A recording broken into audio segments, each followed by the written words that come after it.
recording. I think you guys get my email, right? If you're early, then I want to send you guys something. That is exactly true, right? So here's the thing. I have a lot of stuff actually that I want to share, and I'm very excited today because I upgrade a lot of things in the workshop that I ever shared before. So today workshop is going to be very intriguing, very exciting.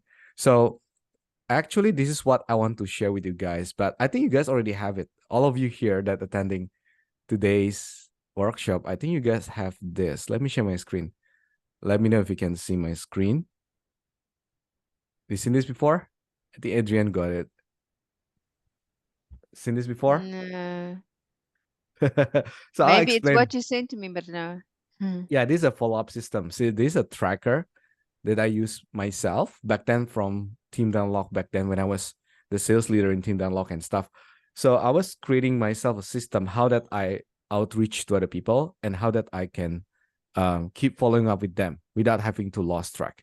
So this tracker is already helping me to keep following up with people because number one thing in outreach is patience and pipeline, right? Double P. So if you are having patience, meaning that you are reaching out to them, not that want to get money directly from them, right? Because there's a lot of people mistake when they reach out to other people. They just want to get money or appointments straight away, right? Directly. But eventually that is not the case, right? There's always time that you need to wait because especially reaching out to strangers cold DM, it will take a couple days or even a couple hours or even a couple months or even a couple weeks, right? But you need to keep track of them so you know that okay, I reached out to this person before and actually I got this name. I reach out using this method, this source, this platform. You can change this platform. And then what happened on there? So if I keep tracking of this, I know that let's say in a day I do 50 outreach. I know how many that giving feedback, how many that didn't reply, and what should I do with them. But imagine if you don't have this, right? You just reach out to random people and then you tell them, like you send a message and then they didn't respond to you. Then you move on to other people. Then you forgot that who that you reach out before, right? And when that you can reach out again. So this tracker is so important because most people they didn't even respond directly. And when you can keep track of this, so let's say today I reach out to this person, Billy, Young, Deep, and Zubair, right? For example.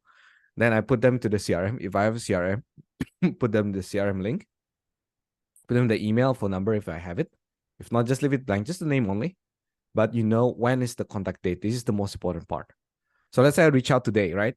Which is 8 November. So I put in the first contact date is 8 November. And then when I want to reach out again, let's say in 3 days from now, then I put in 11 November. Then you can see if they read your message or not, or they ignore you, put in yes or no. And you put in when that they reply, then when they book a call with you, if you set up appointments, then you put in the notes, right? So by doing this, you will not lose track of anyone that you are reaching out to. Because most people I can guarantee, if, let's say if you are reaching out to 20 people in a day, maybe it's only two of them that responding. I'm being generous. Normally it's like, it's like 5 or 6. That's fine, right? But if only two people that responding back, how about the 18 people, right? So you need to kind of understand when that you can reach out back to them without being salesy or pushy. But you don't lose opportunity because if you only reach out once, then most likely they will forget or they didn't respond. It'll just go through the drain, right? So you're just wasting the time. But if you can track exactly when that you can reach out back again, it will make a big difference. And then book calls after you set up the time and then you book their time and then they will see, and you can see when that you already reach out and then when that you want to reach out back again. What is the notes of the call that you take? Because normally it's not one call close, like majority of the call right now, right? And then when that you want to follow up again, the same thing, track all this. But here you get a status and then the activity, which is, let's say we commit to 50 call a day, the daily goal, and how many that we want to accomplish in that day. If you're below the goal, let's say it's only 20 or only 30, right? Then we need to increase the next day. But if you're already on track, so 20 calls as our goal. So put your goal on the green color here, and then you put in your activity at the bottom here. So you can keep track of yourself. So let's say today I do about 15 calls, and then I do about 20 DMs. I got like 3 connected. I sent 80 emails, and then I ask for referral to 5 people, right? So you can keep track of this. This is the function of this tracker. By doing this every day, I can guarantee you if you didn't get any potentials, that something is wrong. But you will get some potentials from here because you're being consistent with the action. Now, the big bold letter now is the consistency, right? How can you use this every morning at the end of the day just to track all of your data, and then you can see how is it going. Because if you know that, oh, I'm not sending emails for the last 2 days, then you need to chase up the number of emails the next days, right? So you know where you're lacking or not. And you can modify this. You can have a copy of this. Okay. Good. Any question? Is that making sense? Okay, good. Yeah, So thanks. I put the file on the chat, on the Zoom chat. You can save the link and you can copy the file. You can modify it yourself to use it for your own. All right, cool. All right. So excited today. It's a small class. I don't want to get like 100 people, 50 people because it's not conductive, right? Every time that we have a class, I want to keep it max probably like 20 maximum, because it's more intimate, more interactive. And then if we have time, all the role plays and practice, we can do it together. So it makes more sense to do it, right? Rather than just 100 people or 50 people, it beats the purpose. People will not get a value either way. Okay, cool. So people are start coming in. Let's wait for another 2 to 3 minutes, and we can officially start the class today. All right, MJ, good to see you, man. MJ cannot hear yet. And then Salim is connecting. Morris, welcome back, Morris. Okay, so let me start sharing my screen so you guys can see my slide. I see a lot of people actually attended my previous workshop, right? The last couple days. The 7-step workshop last time. Who attended my 7-step last time? I think 8 days ago or 8 or 9 days ago. Who attended? Put in the chat. If you attended, put in the chat. Yeah, Adrian, I remember you. Yes, you were there. All right. Let me share my screen. Let me know if you can see my screen. Okay. Please type 1 in the chat if you can see my screen. And you can hear me loud and clear. Type 1 in the chat. All right. Okay, good. Good. All right, cool. Today, so we are going to talk about prospecting, right? And here's the thing, right? With prospecting, a lot of people not sure. Is prospecting still working? Like you see the trends in social media, right? What people are doing. People are just creating contents, running some marketing ads, right? Or, spending thousands of money to the ads to generate leads, right? How many of you have that experience? Have you spending some money to the ads budget, or maybe even doing some other marketing stuff, doing some VSL webinars, right? Getting some leads. So a lot of stuff we can do actually to generate leads, right? And a lot of people have been hesitating about prospecting because it's manual work. It's a lot of stuff, right? You need to track it, you need to follow up, you need to reach out, you need to put your position lower normally, right? When you reach out to people. And that's a lot of hesitation behind it, right? So today I want to break that belief because here's the reality. And I will tell you the story in a bit in the slide. Here's the reality. A lot of people that they don't really know how to do outreach. At the end of the day, they come back again and do outreach. That is just the hard truth. Even they are very good in content creating, like marketing, other social media marketing. But at the end of the day, they still need to do follow up, right? They still need to outreach to other people. Because imagine you do social media marketing, for example, and people already interested and they raise their hand. They say like, okay, I want to work with you, right? You still need to follow up with them. You still need to reach out to them, right? You still need to understand what they want. You still need to qualify them, right? You need to get them to the bookings, right? On the phone or set up appointments. So everything backs to the outreach, to the prospecting. Doesn't matter how good you are in marketing or in other type social media contents. I never seen anyone that runs marketing ads or even Facebook, TikTok, Google ads can last very stable 2 years or more. True, true. All the marketing quality leads is always up and downs, especially Meta upgrade their algorithms, right? LinkedIn upgrade their algorithms, right? All the paid marketing stuff is always up and downs. And you never have full control upon it because it depending on them, right? Yeah, I mean, see you back, man. Nice to see you again. All right, cool. Let's build momentum. All right, type in the chat, guys. I want you guys to also know a little bit of each other. Again, like I mentioned, I don't want to have like big class and kind of like everyone have random, assumption and random people inside the class. It's not giving value, right? So when we keep it more packed, I think it give more value that you can learn and ask questions. Okay, so put in the chat where you from, where you from, what time is it for you now? I can see it's a global team today again, from internationally. So some of you are maybe morning, evening, afternoon. Put in the chat. Put in the chat. Put in the chat. Okay, Qatar, Abu Dhabi, 4 p.m. 4 p.m. Oh, Qatar and Abu Dhabi is the same time. Okay. UK, 12 p.m. Yes, nice. All right, I'm still waiting for some people to come in as well. But I will start the class either way today.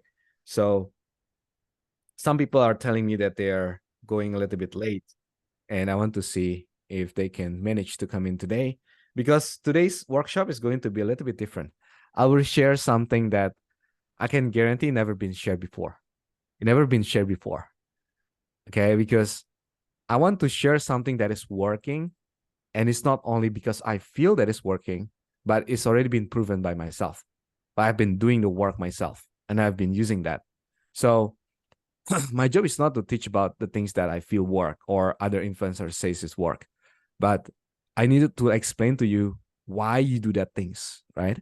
And the reason why we are doing that things, because the purpose of that is gonna be good, not to be working all the time, but working most of the time, right? When you're reaching out to other people, for sure you get rejection. You get some people ghosting you, get some people angry at you. That is just a normal situation. And we cannot say, oh, you do my strategy, you do my framework, it will get 100% success rate. No, I can guarantee it's not 100% because people are just people, right? At the end of the day, we are listening to other people. So today is the $3 million secrets prospecting strategies that I want to share with you guys. And this strategy, exact strategy, also been used by some of my students and some of other people that they also have been generating 3 to 5 appointments consistently in a week. Depends on your activity, depends on who you reach out to. Some people even can get it daily, right? It depends if you have setters and they're reaching out. But again, you also need to know the skill, right? You cannot hire setters or VA or anyone else, but you don't know the skill because it doesn't make sense, right? So all the things that we are going to do today is about train your mind to take action and overcome fear.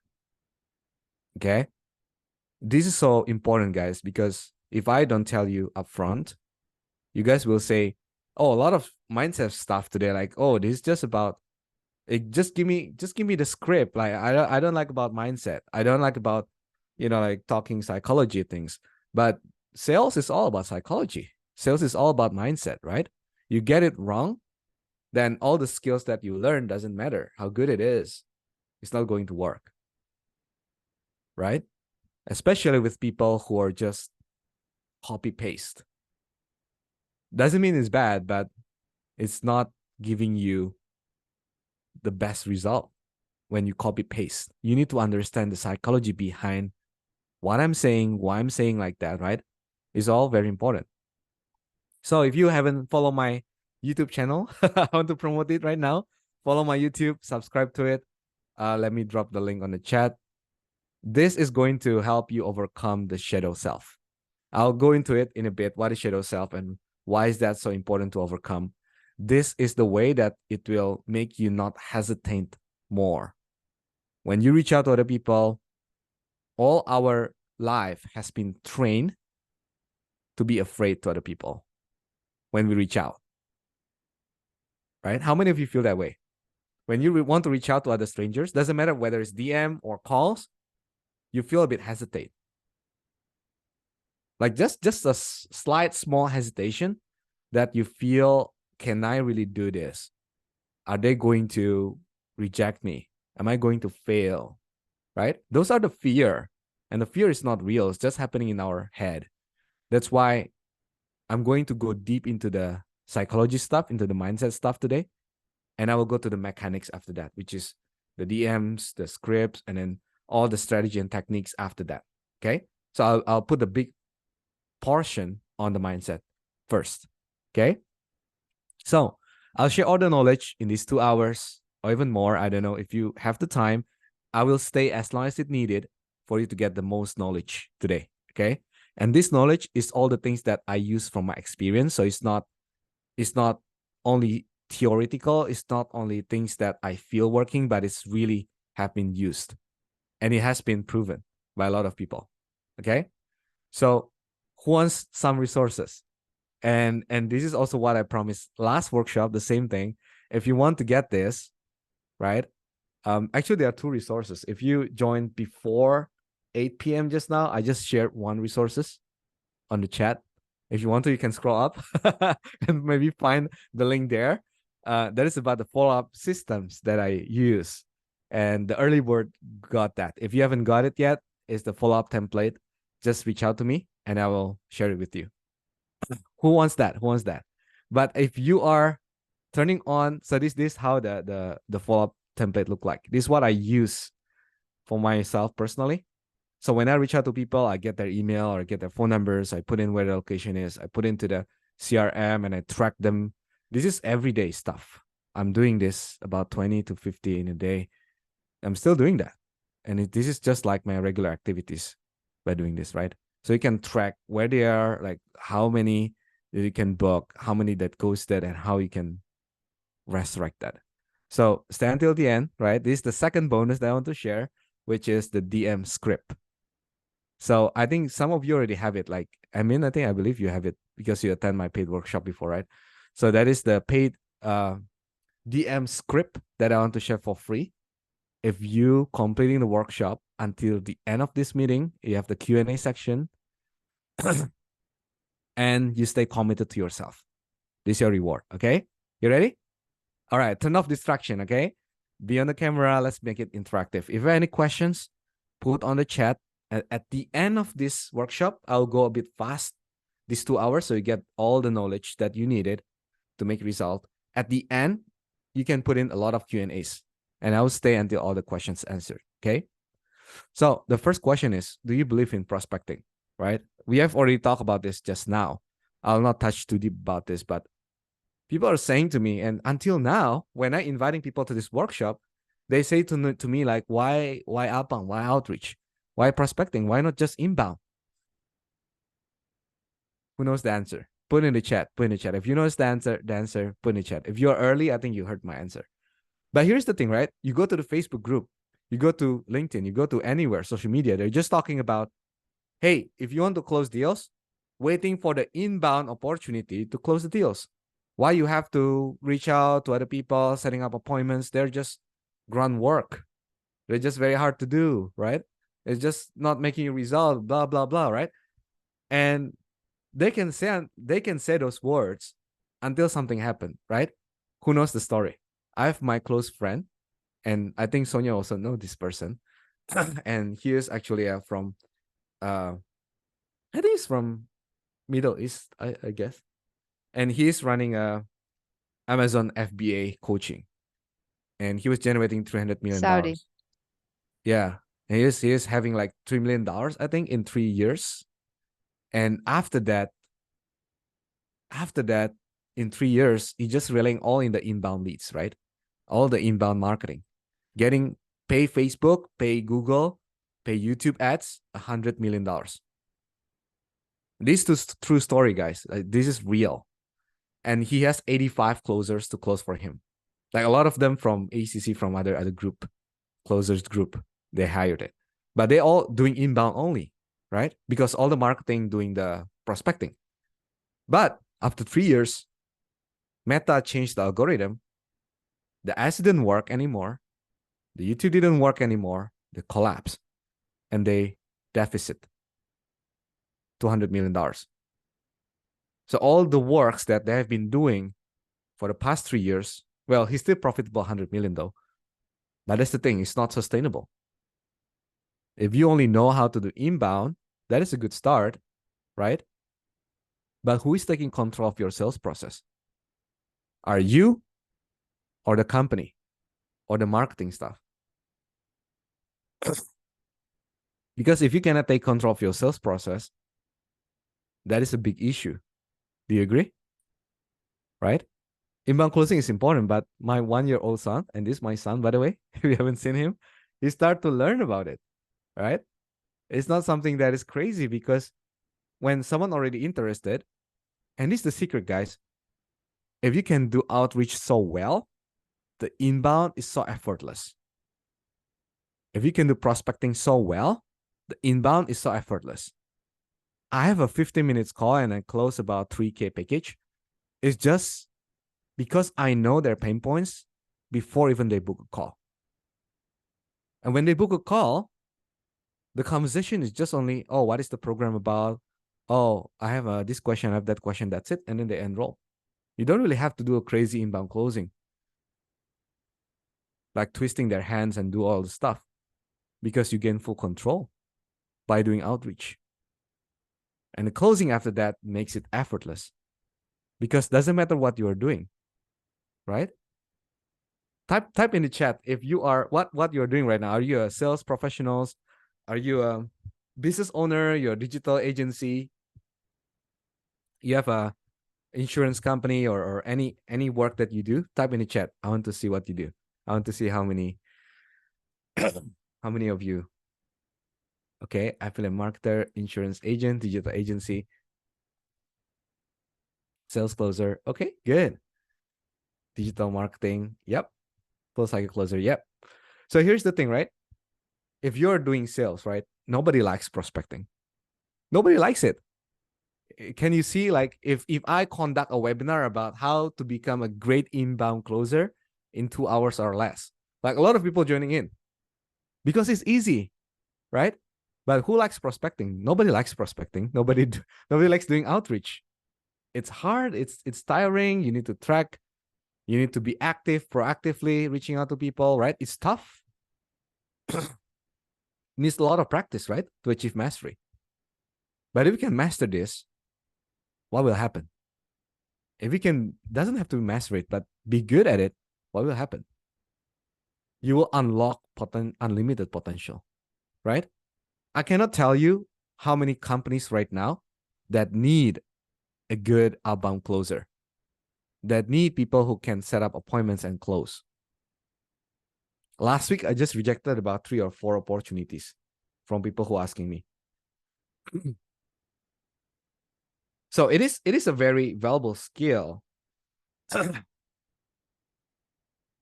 It is a very valuable skill because not many people know this and not many people like it. But the reality is, people who don't know about this, they're looking for this at the end of the day. Like the story that I told you, right? If you don't know how to do this, you'll be struggling compared to other closer in a company. If you're doing closing, like your full-time work is closing, and other people can do outreach, you cannot, they will recoup all the 80% of the revenue, become the top closer. That's really happening in the previous company that I partner with. The one that become the top closer, the top salesperson, is the one who can do outreach very well. What did he do? he reached out to people, to leads that didn't convert but book a call, and they follow up back with them. They make them show up, and then they go with it. And they go with it. So it is a very interesting situation where a lot of people they put it down, like they're not really sure if this is going to help them, but at the end of the day, it is something that really can help them, right? So congrats to all of you here, that you are here because you are knowing how good a potential it is, how big is potential, right? Okay, just 1 second, guys. I think I got something that I should put in here.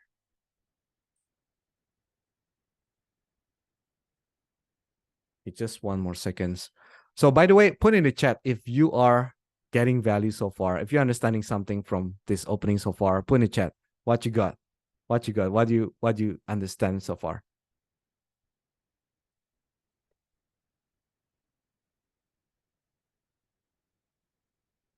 All right. Put in the chat. Alban is necessary. Yep. Important of the outreach. Yes. Okay. Some people reach out to me and says that Zoom link is not working somehow. So I'm not sure why.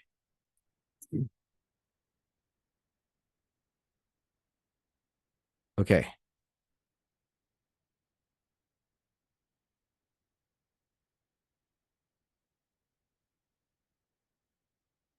All right.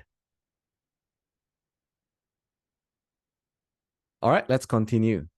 Let's. Okay. I apologize, guys. Something technical that comes up. So I have to stop my screen for a while. Let me reshare that.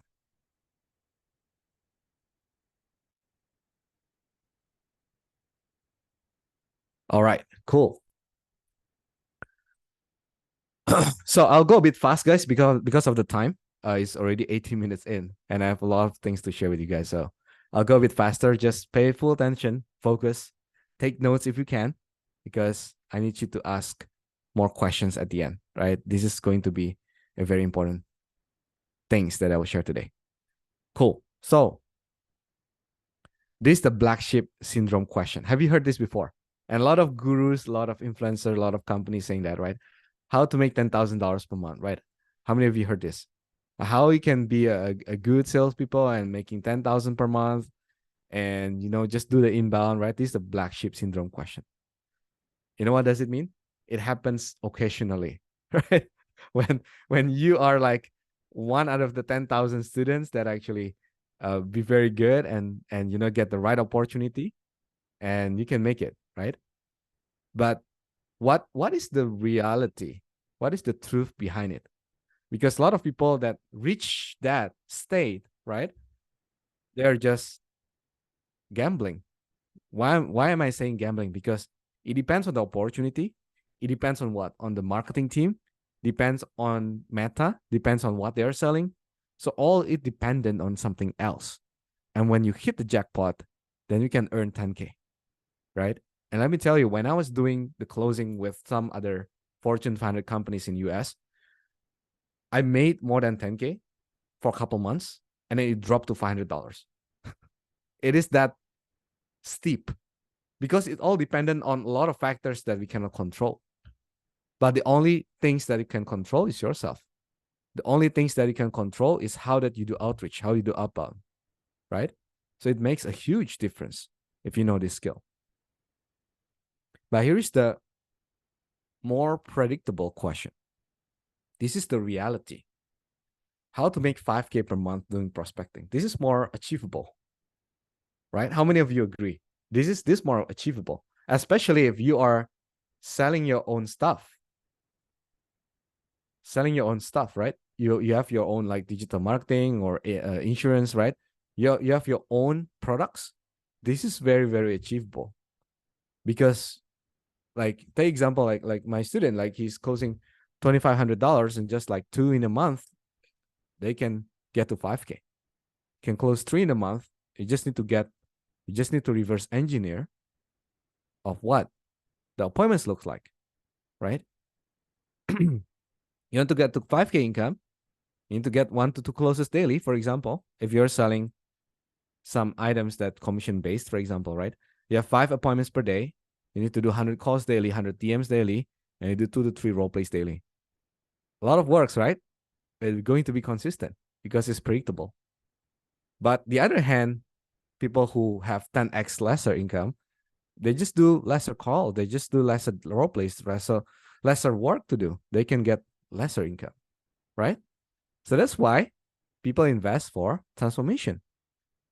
So let me tell you, if you want to hear what are my backend offer at the end of this webinar, stand till the end, but you can say no to it. You don't have to go for it because I will share with you all the knowledge that I have in this 2 hours without you have to enroll to that program.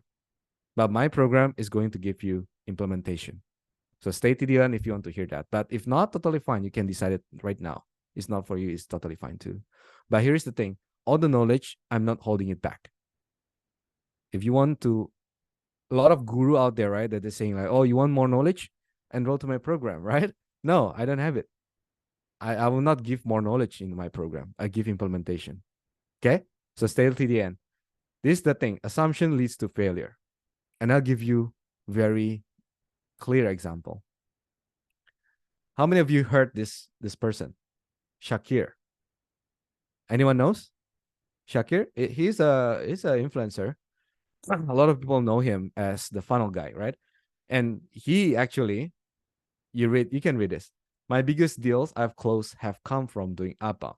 I bounded Russell Brunson to buy a domain name from me for 1.3 million cash to do more outbound. Who knows Russell Brunson? Put 1 in the chat. Put 1 in the chat if you know. If you know Russell Brunson, put 1 in the chat. Put 2 in the chat if you don't know. Okay, good. Everyone knows him, right? So he's the founder of ClickFunnels, right? So he outbounded Russell Brunson and sold it for 1.3 million. Do you know how much he bought that domain?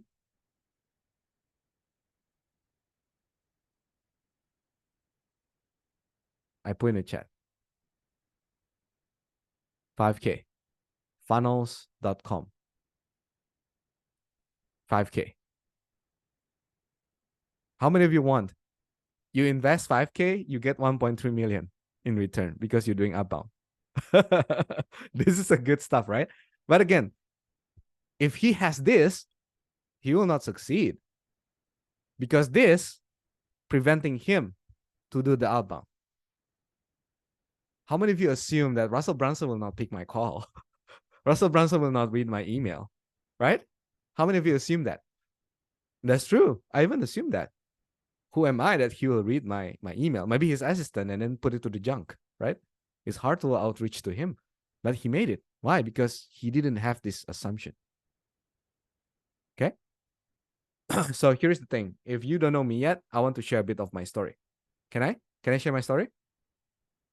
This is when I was back then come to the Singapore with just $10 in my pocket, and then how that I generated more than $3 million and counting.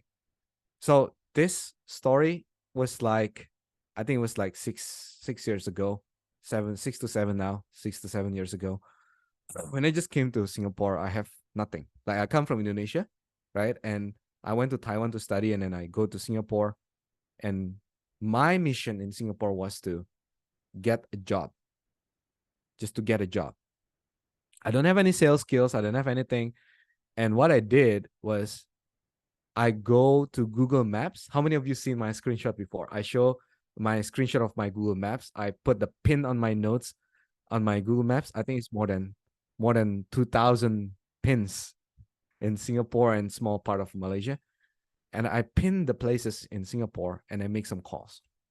And I call them and I say like, hey, do you need any closer? Do you need any salesperson? Like I'm just calling people.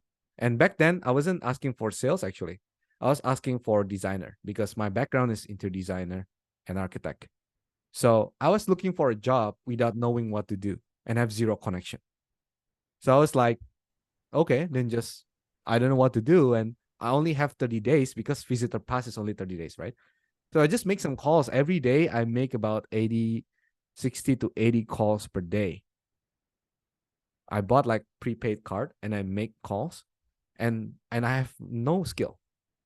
And at the end of the day, I got like 20 connected in a couple days. I got 20 connected and I got 2 appointments and I closed one.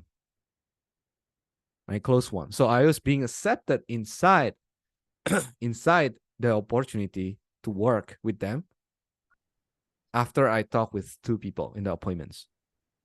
When I get connected with 20 people and I go door to door, not only calling, I go door to door. I make some connections and everything.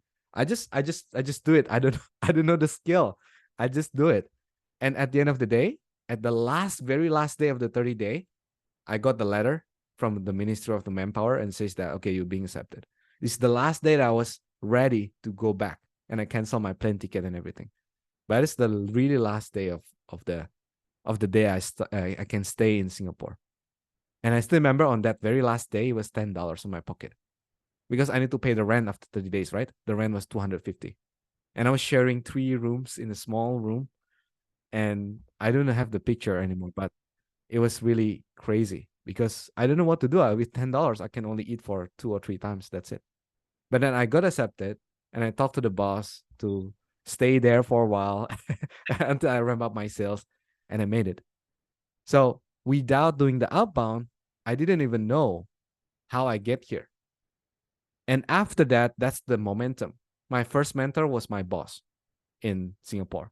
And she taught me how to create companies in 1 year, she created 3 companies with just zero capital. He get an investor, he just talked to a lot of people, and he go to salon, he go to door, and just talking, make connection with stranger. But she is so persistent. In one day, she connect with like 5 people. She's very extrovert, so it's no problem for her to make connection. But I am introvert.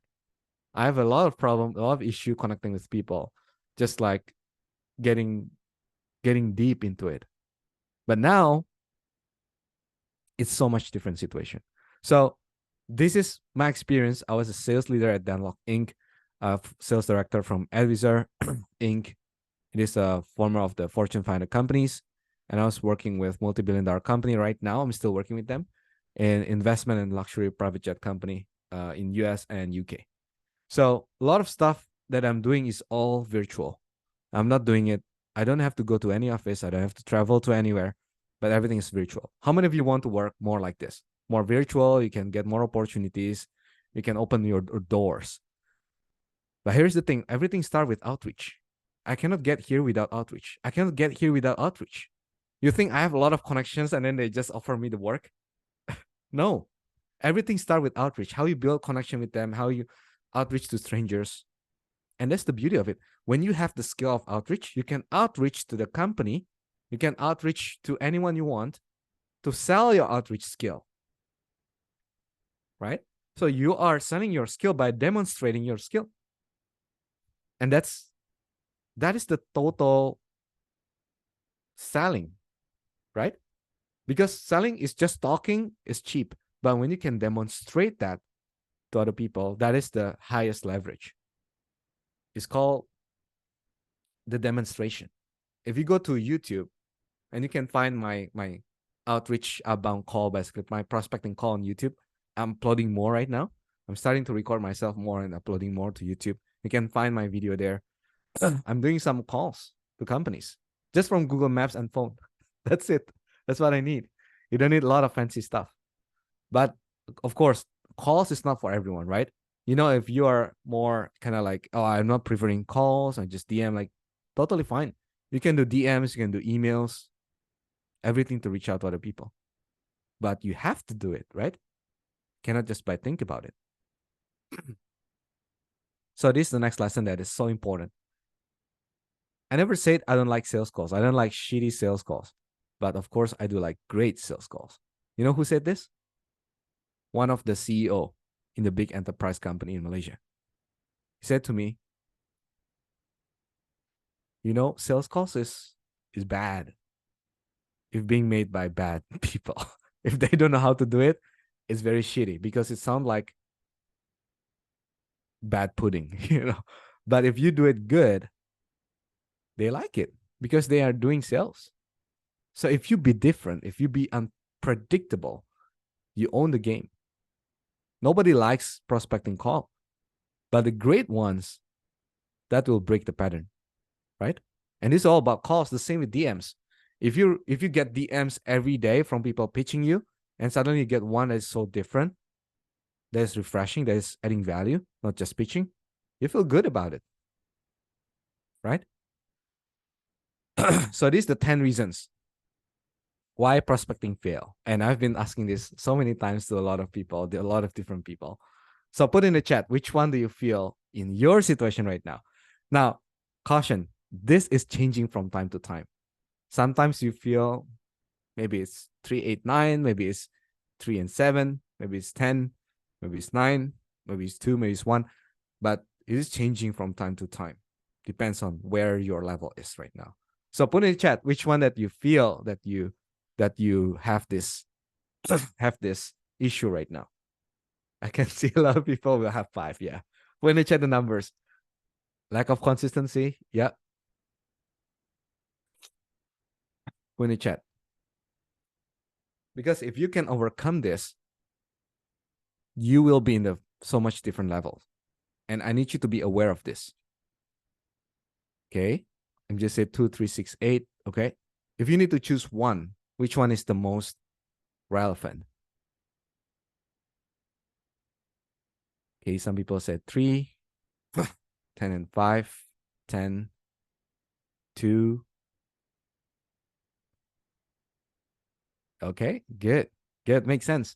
Yeah, makes sense. Number 2 is, I think, is the evergreen problem, because a lot of people that reach out have like a lower positioning, right? Like number 10, right? But eventually you can take control over that conversation. And I'll show you how in the DM in a bit. Okay. So good. Thank you for sharing. Now you know where you need to work on. This is the things that you need to focus on, to work on it, to take action, right? And here is the biggest issue with a lot of people. Fear versus faith. And I've been talking about this like so many times, but a lot of people that can really do this is very less, including me. Human being, always we have both of this. But how that you manage this makes all the difference in the world on your results. If you can do fear all the time, it will lead you to no action. If you have faith in yourself, it will lead you to action. Now, pay attention. I'm not saying about results. I'm saying action. But action, it will lead you to results. So results is very typical based on what you're selling, who that you're talking to, your skill set, your mindset, so many variables to the result, right? But your action is only one variable, which is you. If you decide to take it, right?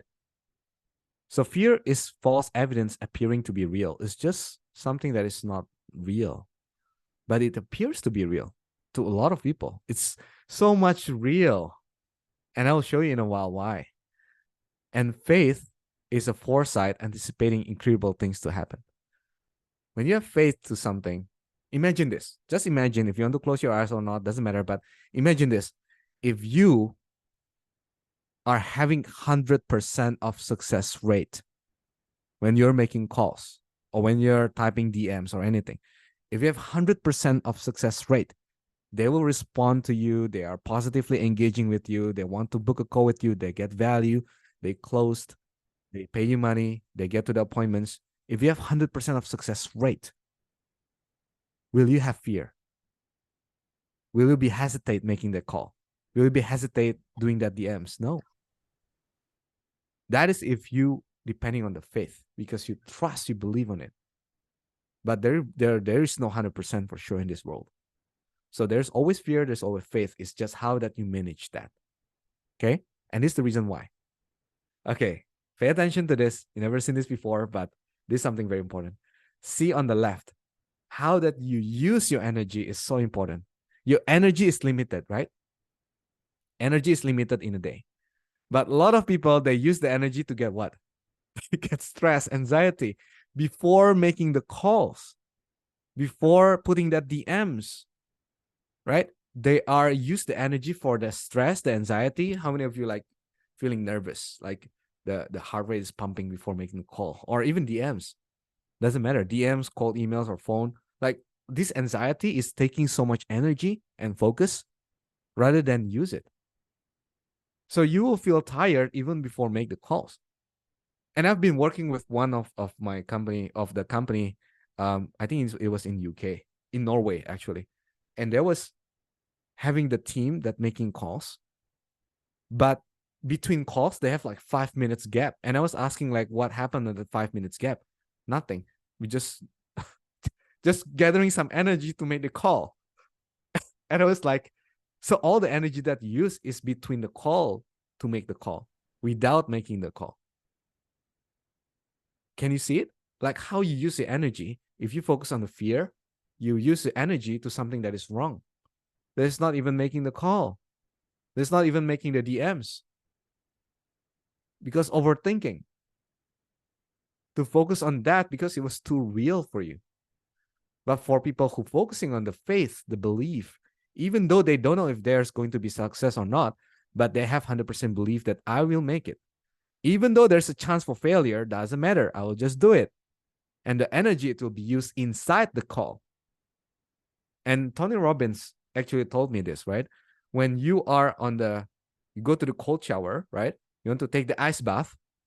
You don't have to be afraid. You take it first, then afraid later. That's a good concept.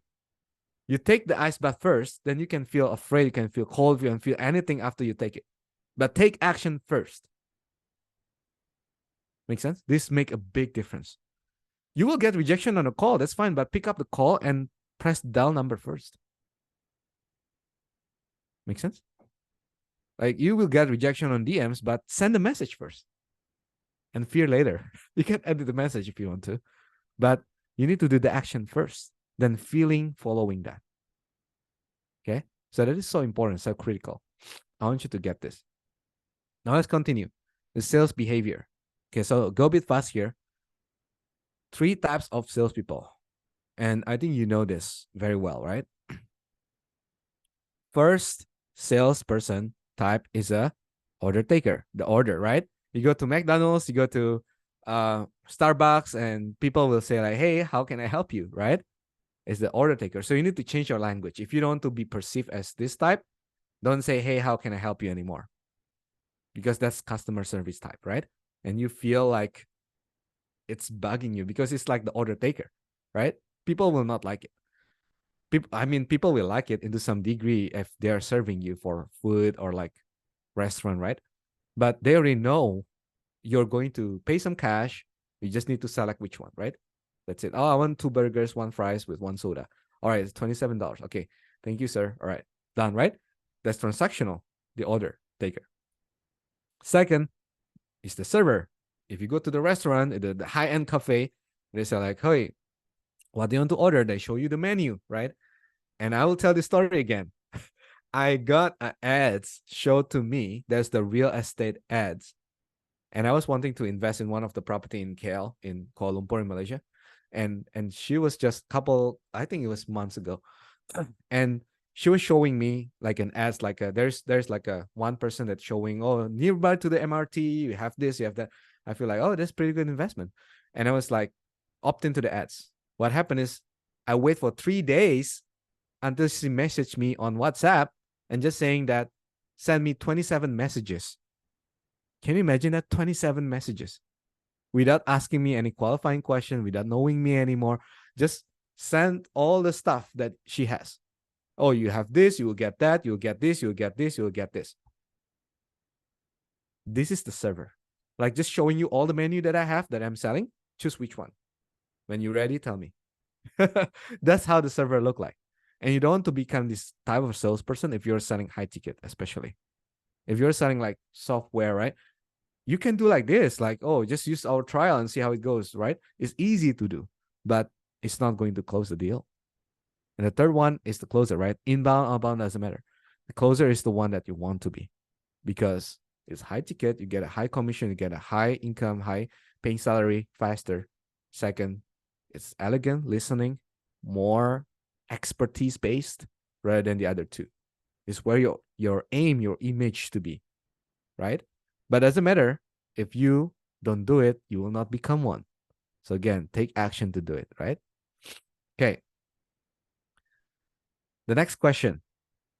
If you stop someone on the street and ask her to describe a salesman, what will they say? Put in the chat, put in the chat. One word, just one word. Don't need to see this red color word. Just tell me. If you stop someone on the street, right? You talk to the stranger and you ask directly, hey, excuse me, if you can describe a salesman, what will you say in just one word? Pushy, talkative, money taker, clingy, pushy, selfish. Yeah. Yeah, see that? Like this is the image that already been going on in the world, right? Like this is so normal. So just be aware that all of our work, doesn't matter if you're a business owner or anything, you need to sell, right? You as a salesperson, you are still against the world because the world doesn't want it. The world see you as negativity, right? So you need to be aware when you reach out to other people, it's normal for them to reject us. It's just the nature, right? When you are getting a message from random person, right? What is the first thing that comes to your mind? Doesn't matter what the message is, but hello, hi, how are you, right? From other person that you don't know, you never seen before, and just randomly, maybe from other countries that you never seen before, just message you. What is your impression to that person? Put in the chat. Just a stranger, a complete stranger. You don't know anyone. There's no mutual connections. What is your reaction to it? How do you feel? Surprised, cheeky, yeah, yeah. And that's very normal, right? Like naturally, we'll respond negatively to something that we don't know because we are being guarded. So from your like small kids, like my children kids age, 3 years old, 4 years old, right? They already have that perception of other people, strangers, right? And we train them as a parents. That's the first place we absorb all the things, right? And they're saying what? Be careful too, strangers. You don't know the person, don't talk to them, right? After you're done from the school, just go straight to the car. Don't go anywhere else. Don't talk to anyone else, right? Especially now, a lot of like bad people out there and everything, right? Especially now, it's more worse. But that's the lesson that's already been taught. So when you making outreach calls, outreach DMs or emails, the first mechanism that the person will see you is you are a stranger. And their subconscious will tell you the stranger is danger. Stranger is not someone that you should talk to. So you get against them naturally, and they will not open up to it, right? So knowing that you are being against the world, the image being formed, prospect cannot lose. I'll write it down. Prospect cannot lose. They can do anything they want. They can reject you. They can ignore you. They can never ever try to control the prospect. Okay. This is the biggest lesson. Never ever try to control the prospect. A lot of you guys here are still trying to control the prospect. You know what I'm saying by control the prospect? When they didn't respond to you in 2 or 3 days, what do you say? What do you say? Hey, are you forget? Like, are you want to? When do you want to do this? Are you responding to me? Right? You're trying to control them. Yeah, answer me. Right? That you're trying to control them. No, don't do that. They cannot lose. We are the one who should control ourselves. We are the one who can control and change. So then you have full control of it. And it's the same thing. We should tell the truth. No, right? If you meet a salesperson, we will tell the truth. When they are talkative, pushy, right? You will not tell the truth because we are already trained to lie to the salespeople. And that's how people interact with you. How many times you have this? Prospect says he was interested, call back 16 times with no answer. Right? These are normal. When you go to the toy shop, right? Your parent says to the storekeeper and saying that, oh, and you say, I want this toy, I want this toy. And they're like, okay, how much is this? Oh, it's $100. Okay, not bad. Let me just talk to my wife first and see if they want it, right? And they lied because when you come up from the store, your parents already say that no, next time, okay, don't buy that next time. They lie in front of you to the salesperson, right? Because they don't want to hurt the feeling or don't want to get rejection because they know it will be pushed back. So that's what happens since you're a kid. Subconsciously, you're being trained. When you were a kid, I don't know, when we have a dinner in the table, right? When you were small children, right? When you were a small child, right? And your parents having dinner together, and suddenly the landline telephone ringing, ring, ring, ring, and then the salesperson, hey, how are you? We are here to promote you the new landline cable. And then the person, what your parent does? Oh, we are busy. Call me back later. He's not around, right? And you already listen to that conversation that you can lie to the salesperson deliberately, and it's totally fine. So that's prospects move they cannot lose, and it's our job to reveal the truth. Okay, are you getting value? Are you understanding this? This is the psychology that is so important. It's so critical. If you're still there, still following me, type yes in the chat. Type yes in the chat. I want to see how many of you still pay attention. Okay, good. So get to the truth, right? You know this movie, Inception? This movie is so popular. I think like 2018 or something. This movie is so popular because it is like some professional going to the subconscious of the targets, right? Go to the dream and then steal the information from their dream, right? This is exactly our job. This we need to go to their dreams, we need to go to their subconscious, extract the truth. Because naturally they will lie to us. And there's nothing you can do about it except you reveal the truth. The question would be how that you can use this as an influence redirection maneuvering. Then only you can reveal the truth. Okay? But before you do that, before you take action to reveal the truth, it starts with who? Type in the chat. It starts with who? Start with who? Type in the chat. Before you can reveal the truth from the prospect, start with who? Exactly, right? Start with yourself. Because you need to overcome the truth. You need to face the truth of yourself. Then only you can reveal the truth from the prospect. Ask yourself. If you're selling something, asking people to invest, what is your investing belief? If you're asking someone to invest $2,500 with you, are you hesitate to invest $2,500? Do you believe in your own software products that you're selling? Do you believe in your service? If you're about to sell yourself the same service that you're selling, are you going to buy? This is the belief that you need to ask yourself so you can overcome the truth, get to the self-image. And this self-image is being popularized by a lot of influencers. Other people also have been talking about this. But first, it comes from the ancient Greek back then. When talking about this self, this persona inside of you. And you always have this belief, this mindset when you are looking to yourself. If today my phone rings and suddenly someone tells me that, hey, how are you? This is ABC from DEF company, and we are going to tell you about our upgrade, sir. Do you really want to get this? How do I respond to it? What is my subconscious reacting to it? It all matters. This is the reality. We always have two sides in ourself. The shadow self and the true self.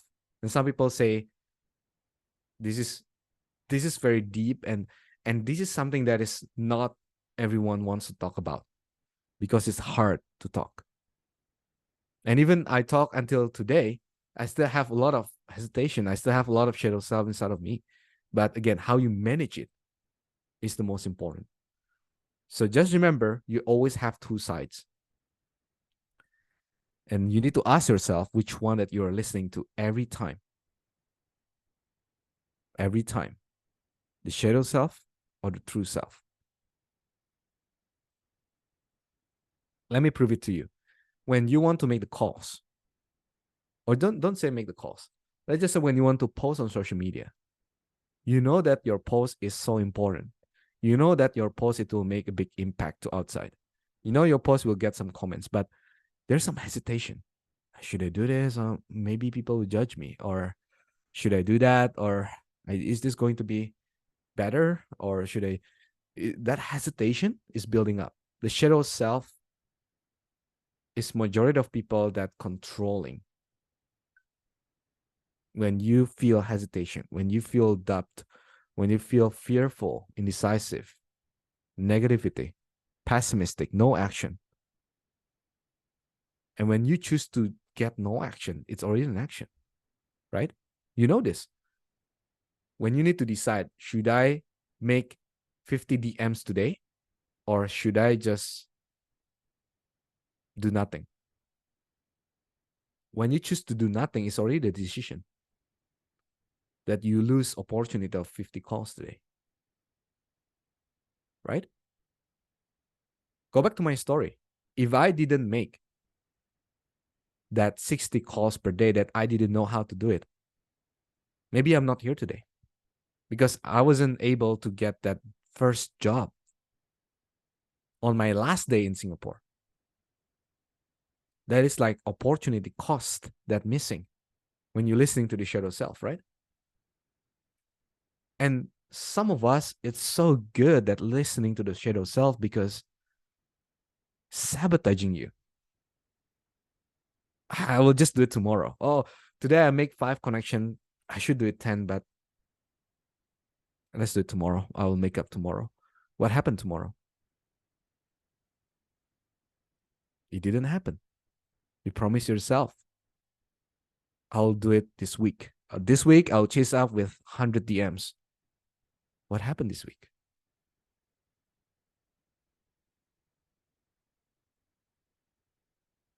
And a lot of us have been putting this mask to ourselves.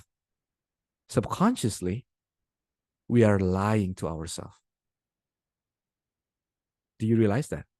When you make a promise to yourself, without even saying it out, but you say it in your head, I'll make 100 calls tomorrow. And you didn't do it. What happened to your credibility? To your own self-credibility?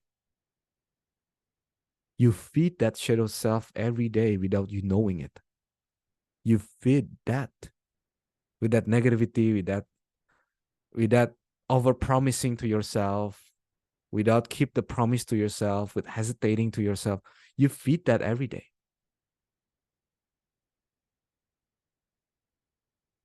And no wonder when you want to make that calls, when you want to have that sales meeting, you feel nervous, you feel bad because yourself is punishing yourself.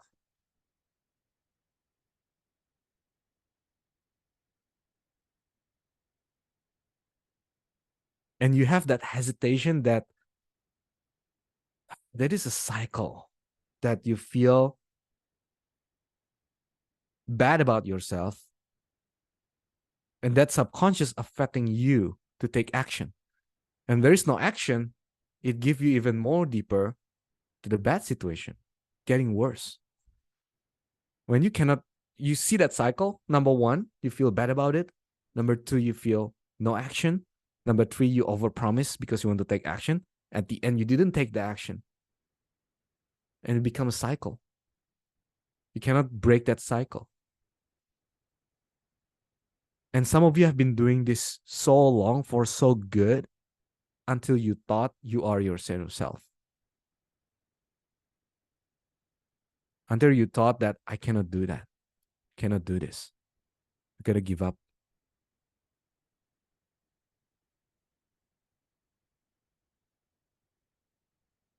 And on that stage, nobody can help you except you to pull yourself up.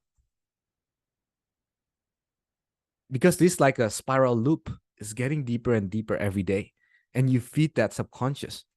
And you know the power of subconscious is 95% of what your result is. And the beauty of subconscious, you cannot see it. It's not awareness. It's not something that you know that you can change directly right now. The one that listening to me right now is your conscious mind, and it's only 5%. Subconscious is 95%, and it's active when you're sleeping. All the promise that you break, all the credibility that you have, it's all building up when you were sleeping. When you wake up first in the morning, when you want to go to sleep, that is the theta state where subconscious is rising. That's where you need to work on.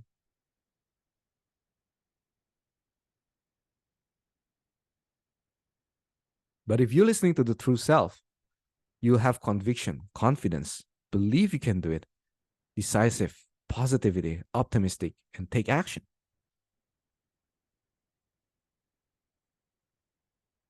But how can you make result? It's only come from your true self.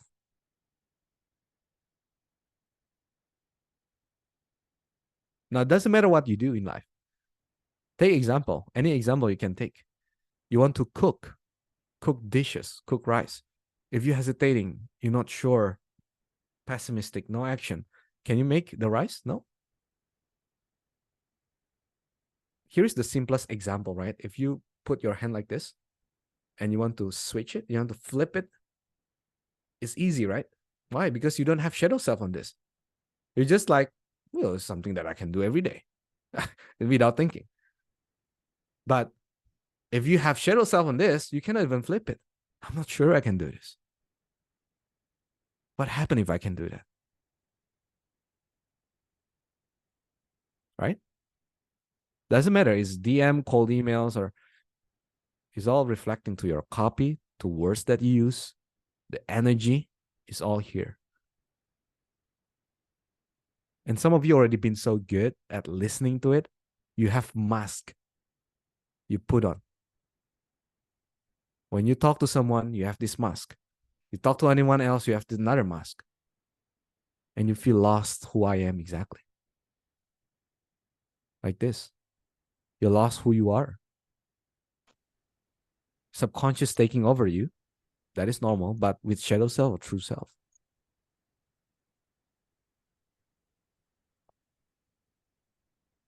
If you can balance this, guys, again, the key is management. Doesn't mean you don't have to have, like you have zero shadow self. No, nobody can do that. As a human being, you always have dualism inside of you. But how can you manage that? Can you be aware of that? It's the same thing. To tear down prospects' objection and the walls, you need to overcome your own shadow self.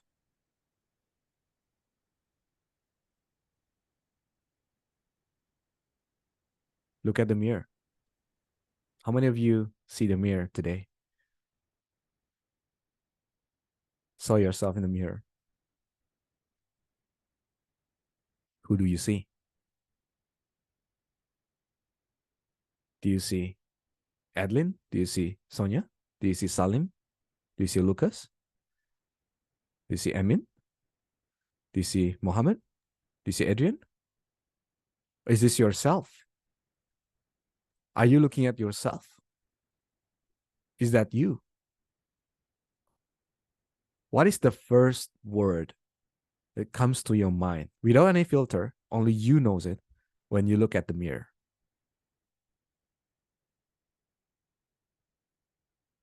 If you haven't done this exercise, do it. I don't know if it's morning time or evening time for your noon time. After this meeting, look at the mirror. See who you are. What is the first word come to you? Awareness.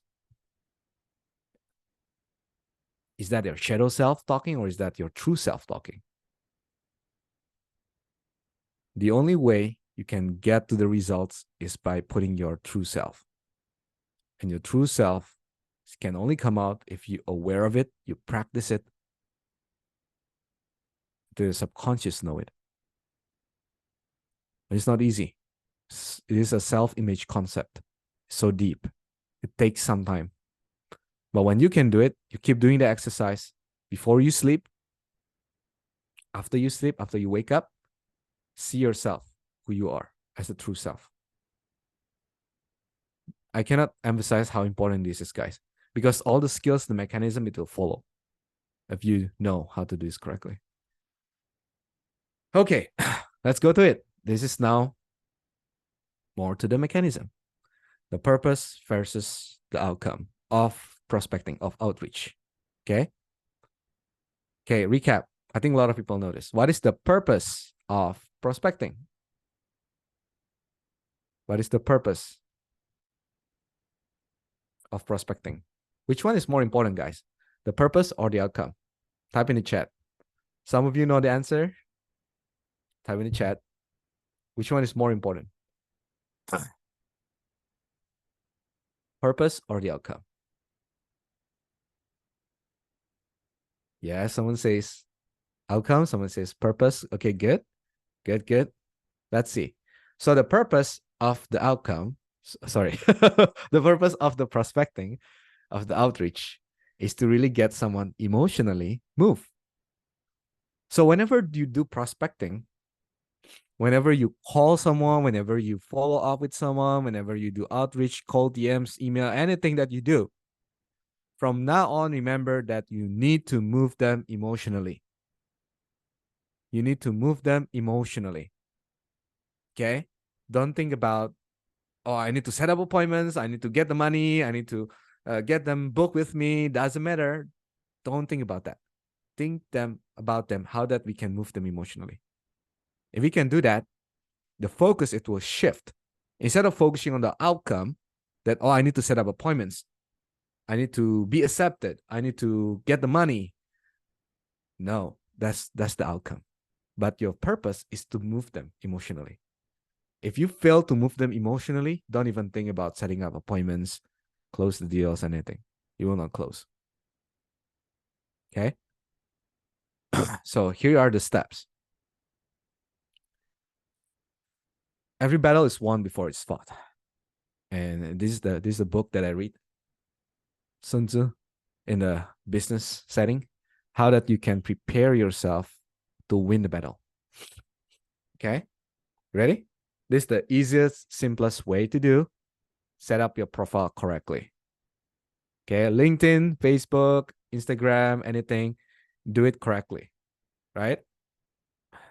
What do I see? If someone someone add me as a friend, hopefully nobody of you know this guy. If you know this guy, you can remind him. But he added me as a friend. He locked his profile. No post available. I cannot see anything. There is no intro. There's only a stars in the sky as the background. Profile picture very small. I cannot see anything. Will you accept this guy as a friend? No, right? So make your profile as your name, like as your business card, as the profile that people wants that to connect with you. How, if you are, again, like if you are a stranger that look into you, like how you want to be perceived. Someone's like seeing you partying at the background or something. No, interpret yourself as someone that knowledgeable, that is expert, that people wants to connect, right? Don't just put random pictures. Presenting yourself the way that people want to interact with you. If you go to the networking events, the real events, right? Networking events, and then the person is just like didn't dress up, like very, very bad attire, like you hesitate to connect with them. It's the same thing. It's your profile is the one that people see, the first impression, right? So let's go to the DM, outreach DM, okay? And there's something new in the workshop, that the paid workshop that I did before, someone knows this, but for this workshop, I think it's pretty new, right? So you can pay full attention, make some notes, okay? So do not, first start with do not, okay? Because there's so many people doing this.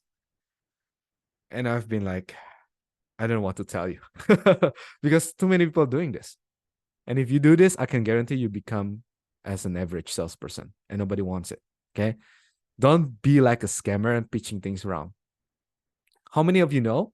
And I've been pitched. It's so funny. If you look at my Facebook and I just posted one example that a setter reached out to me and says that, hey, I can offer you the course to do DM.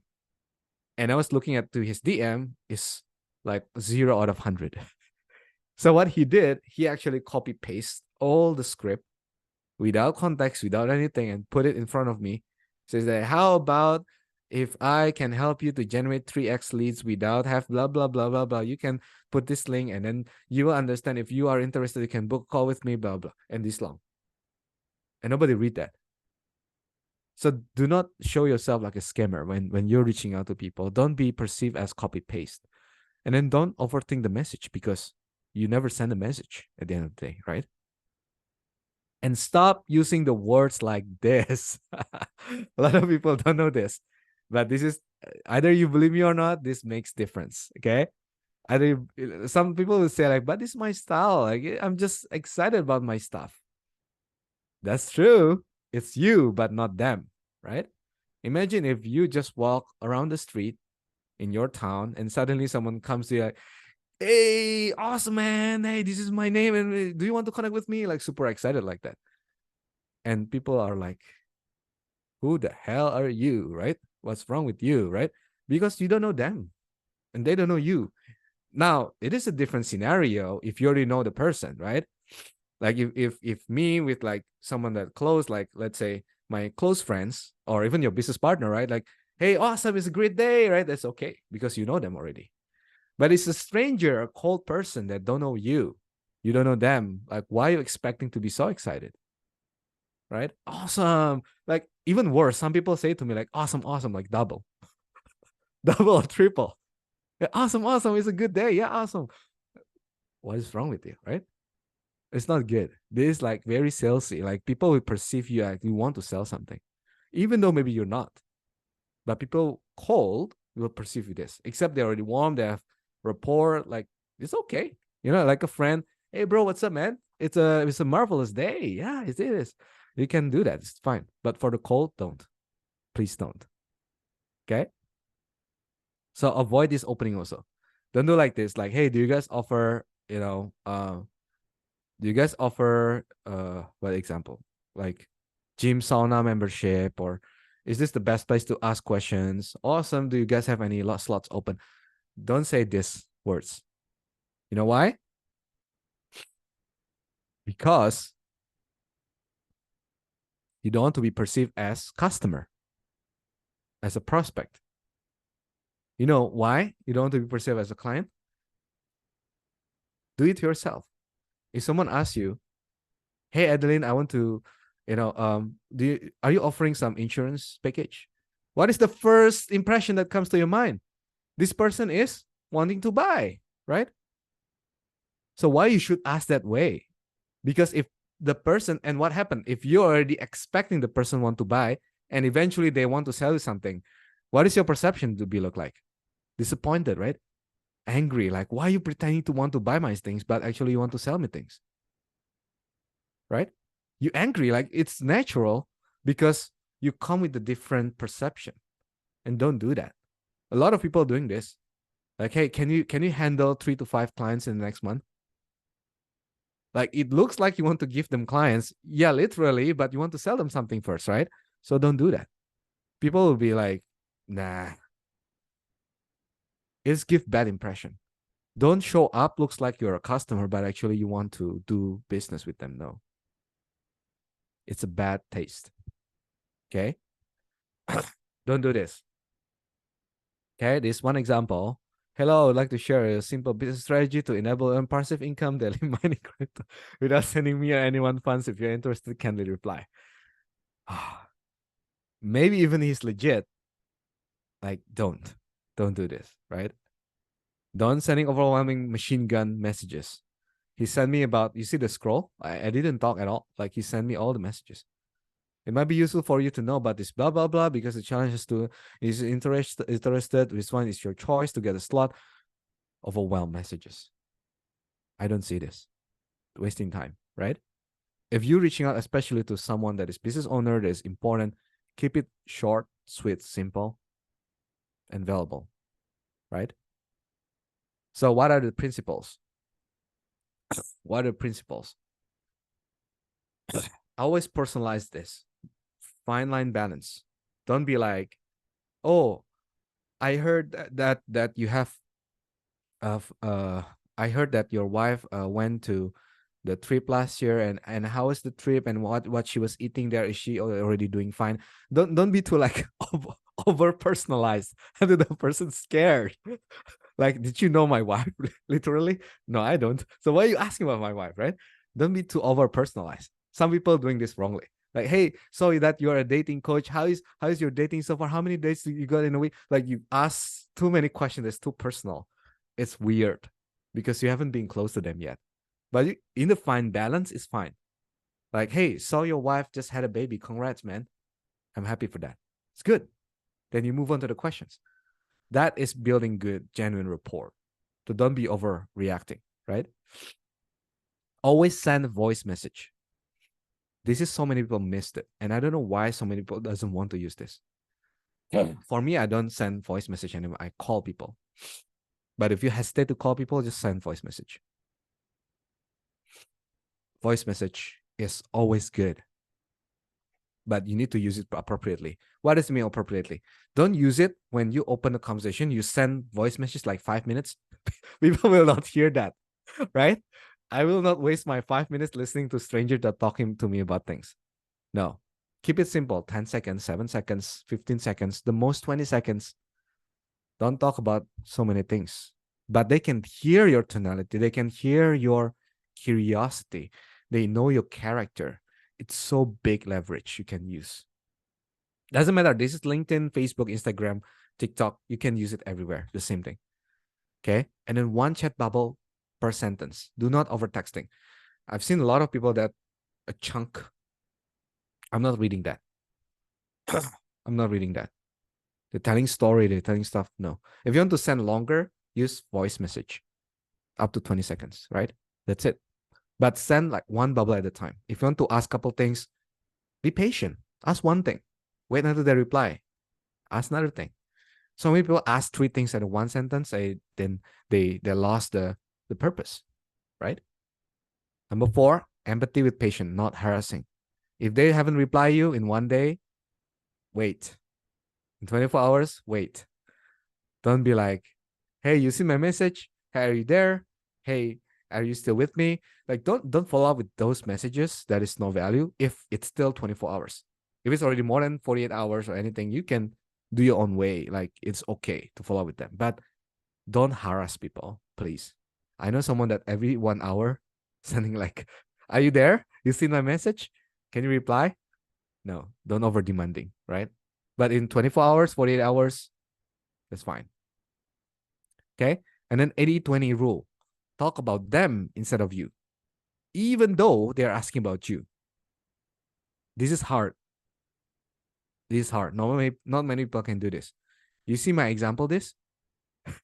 He's sending me hundreds of messages without asking me who I am, what I'm doing. He's just talking about all her stuff. Don't do that. You want to spend 80% talking about them, not you. Nobody interested in you yet because you are cold DMs. Talk about them, okay? And then consistency over perfection. Rather than you think what kind of message should I send perfectly, you think about how consistent you are right now.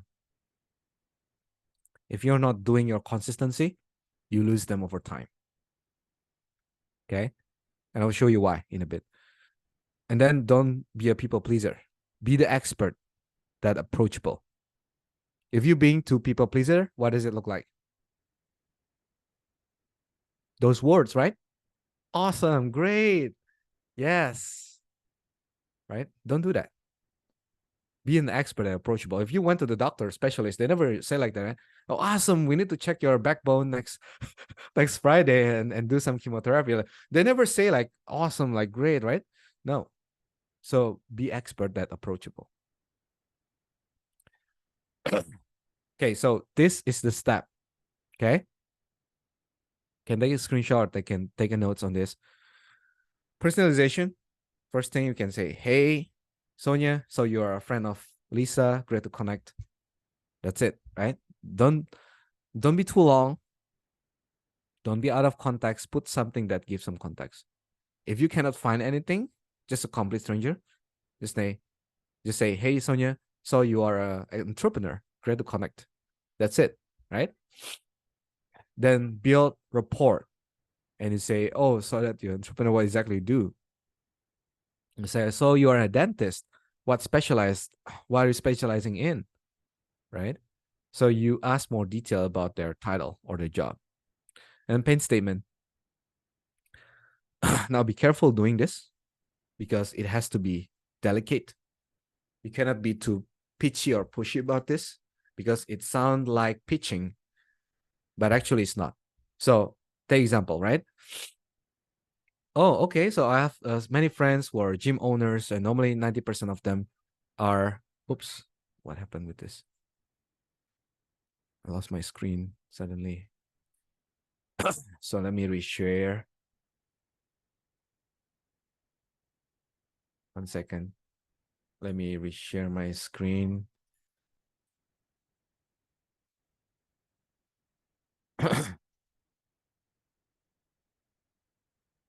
Okay, it's loading now.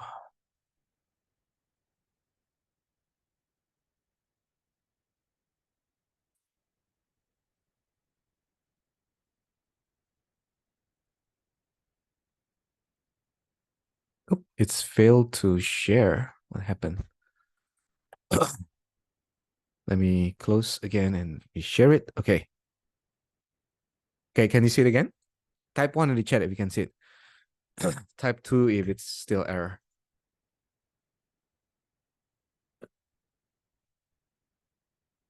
Okay. Okay, it's clear? Good. So, pain statement. So you can say like, I also have many friends who are gym owners. Normally, majority of them are a bit struggling to get more upsells to their membership program. But maybe yours doing fine. How many upsells you got in a week normally? I see number 3, number 4 is linked together, but you do it in a sense of subtle, like you're not pitching them, hey, I'm helping my friends, my clients are gym owners that they are struggling with this. And how about you? You also need some help? No, don't do that, right? But instead, put in delicate. You say, I have many friends who are gym owners. Normally, 90% of them are a bit struggling to get more upsells for the membership program. But maybe yours doing fine, right? How many upsells you got in a week normally? So you're assuming that they're doing fine. And you know what happened? Either one of two answer, right? They can say, yes, I'm good. Second, they say, no. They say, not really, right? Now, majority of people, if they say yes, what will you reply? Type in the chat. They say yes, what will you reply? It's like I'm taking example if you're selling like marketing for gym, right? Or sales for gyms. If they're selling, if they're saying yes, right? I'm doing fine, right? What will you answer? Type in the chat.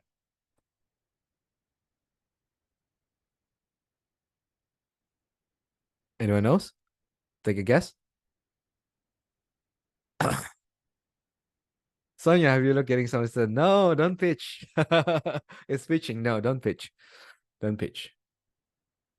So if they say yes, I'm doing great right now. Yeah, I'm doing good with my upsells. I'm doing good with my sales right now. What you need to do is that say, oh, great to hear that. Do you mean 100% perfectly fine, or do you think there's still some room of improvement you can get?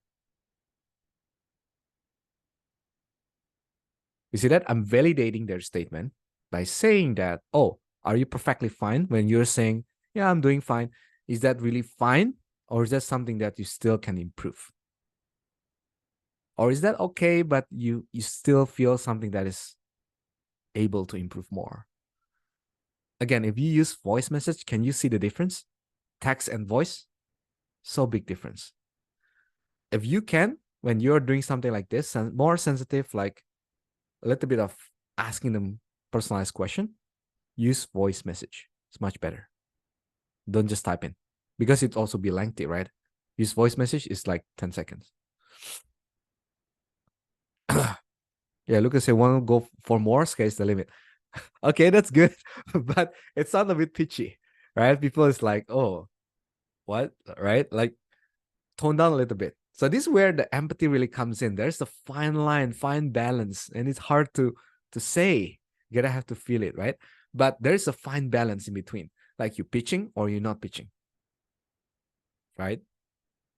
I'll give you more example in a bit, right? So after you push that, says that, oh, maybe you're doing fine. How many episodes you got in a week? Oh, maybe 2. Then the next question, if you say, oh, 2 is not bad, you're crushing it. And what he will say, no, it's not that good. I can improve, right? You see that? You start moving them emotionally just from the third or second questions. When they move emotionally, most likely they'll engage with you. They will not ghosting you. If they're not move emotionally, they easily ghosting you. And that's why a lot of people are saying, I talked to some of the insurance agents this morning and they're saying, I set up some appointments, but they're just ghosting me. How can I avoid that ghosting? What should I say to them? Then I say, it's not about saying to them, it's move them emotionally. How can you move them emotionally before you book the appointments? Right? So this number 4 and 5 is the most critical. And when they say, yeah, 2 appointments, I'm getting 2 upsells in a week. Yeah, it's not that great, but okay. You can say, what makes you feel that way? Can you give me some examples for your case? Right? Dig deeper. Even with text, you can do it.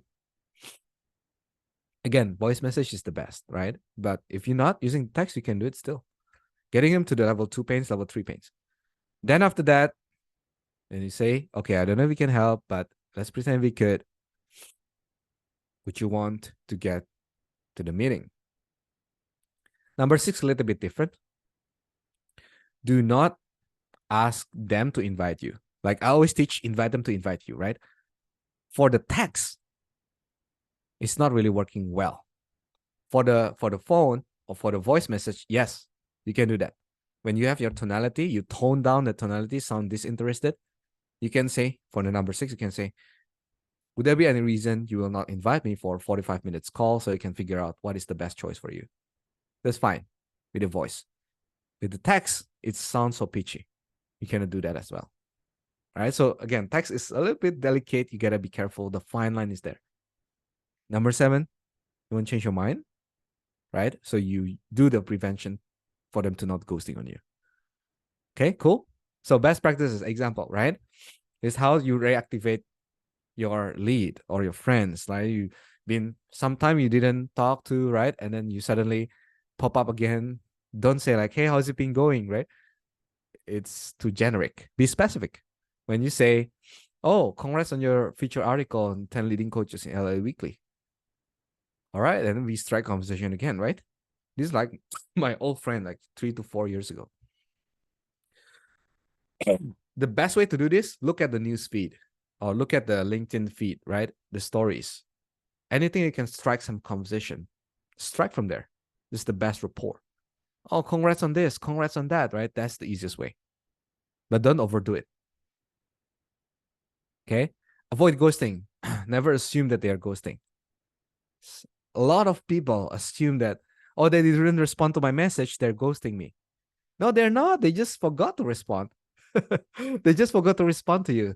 Some people busy, some people just having some things like when I talk to someone and then suddenly my kids come and then I just stop chatting with the person and just ping me again. That's fine, right?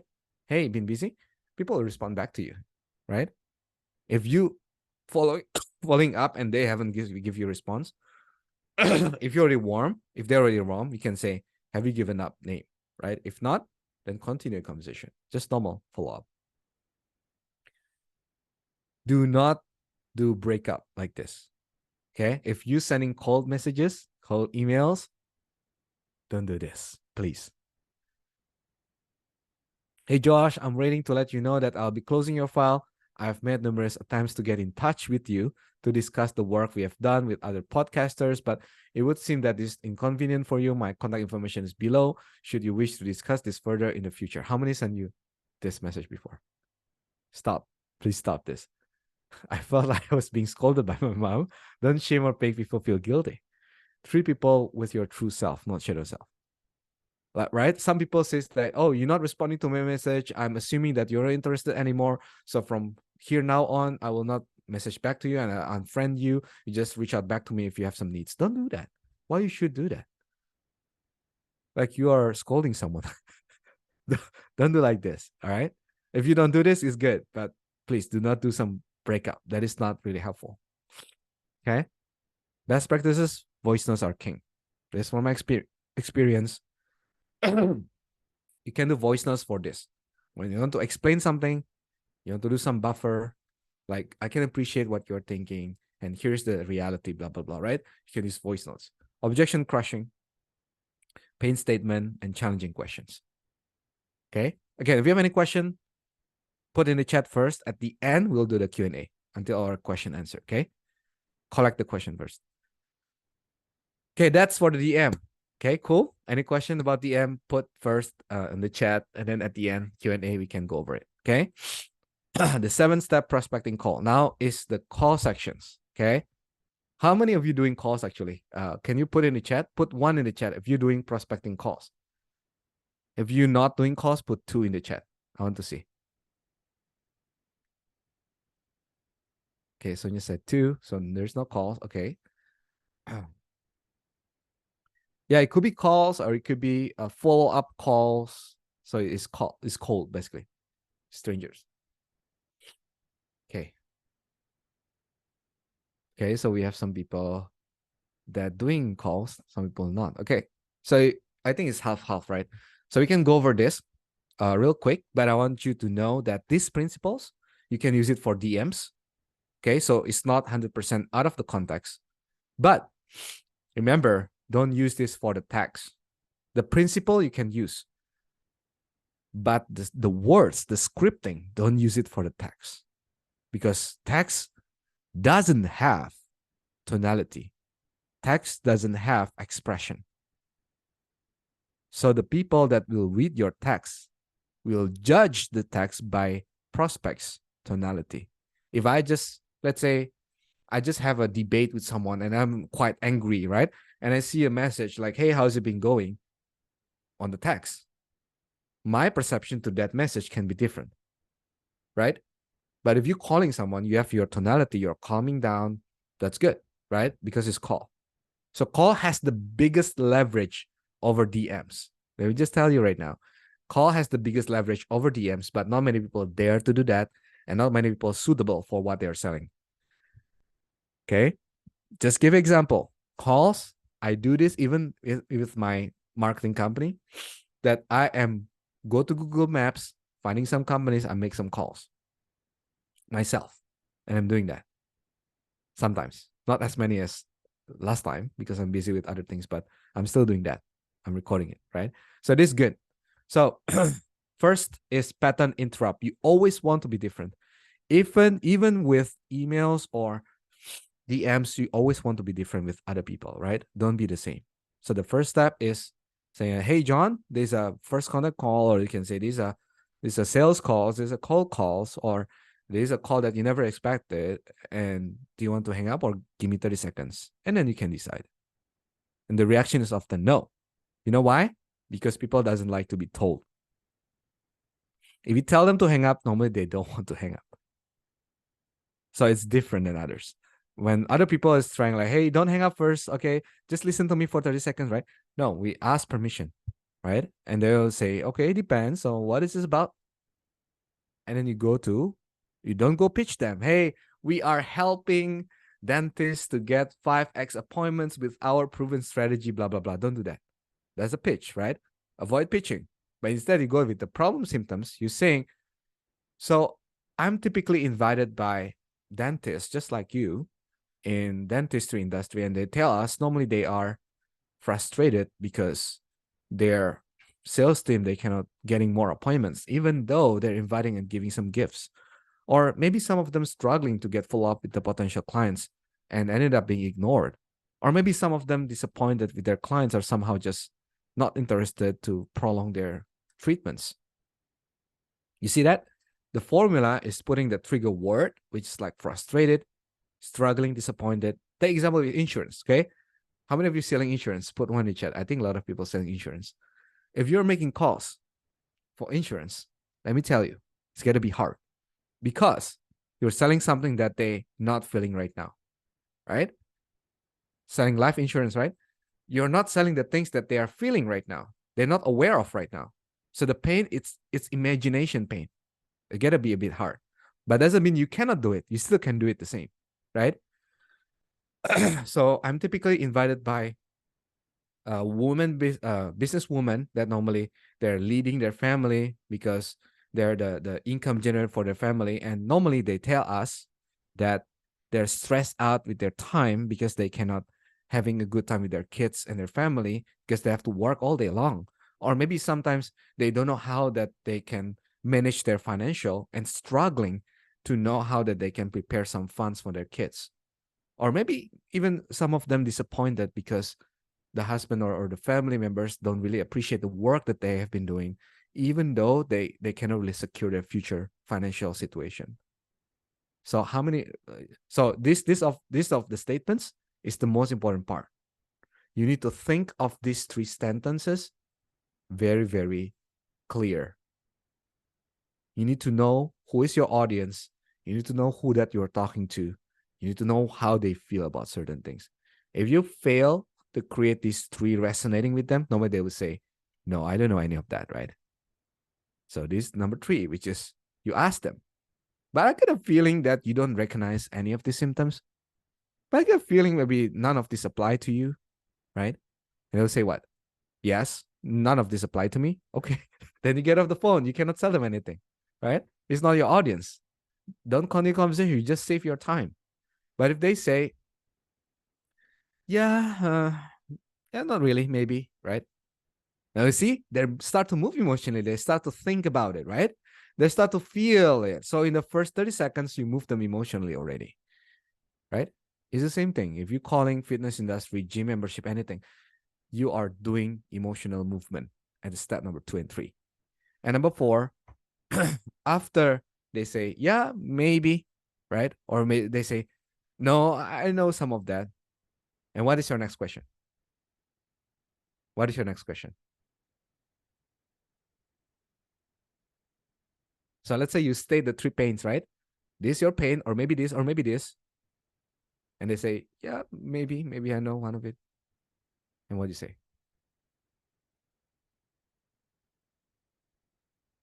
You say, okay. So if you can just choose one of it, which one is the most relevant to you at this time? So you narrow down from 3 to 1 and you go deeper into it. Okay. If they say, yeah, I don't know any of that problems, then it's fine. Maybe it's not your audience, right? But you can also ask the question that, so let's pretend if you just getting to your day right now and you feel a bit overwhelmed with the financial situation, what kind of challenges you have? And you can open more open-ended, but that is low chance they will answer it. It's like 20-30%. It's like Hail Mary, right? So going number 4. After that, you say, okay, I already have my 30 seconds. Do you mind talking for a couple minutes? Why is it so important to have this number 4? Why you need to ask permission again after 30 seconds? Because if not, they will stop you, right? They'll say, oh, you already talked for 30 seconds just now. Now I'm not interested, right? But if you ask permission again, you're being genuine, and they also will give you permission. So you can go to the next one. Okay. Now, next one is the emotional amplifiers, right? You go deeper with that pain just now that they mentioned. I think a lot of you know this. Like, can I ask you a personal question? How does that make you feel? Could you explain more? What do you mean by not having a time with your family, right? Getting deeper into it. Take this about 5 to 6 minutes, right? Really understand how they feel. Then number 6, you invite them for the meeting with you. Now, remember, you haven't told them anything about you do at this point. You haven't even tell them what you're doing. You're not pitching them anything. Number 6, you just say that, I don't know if we can fix this for you, but I have some similar companies like yours resolve these issues. And now they have more time with their family and they have a better understanding how that they can make financial situation in the future without have to worry about their kids. But let's pretend if we could really solve the situation.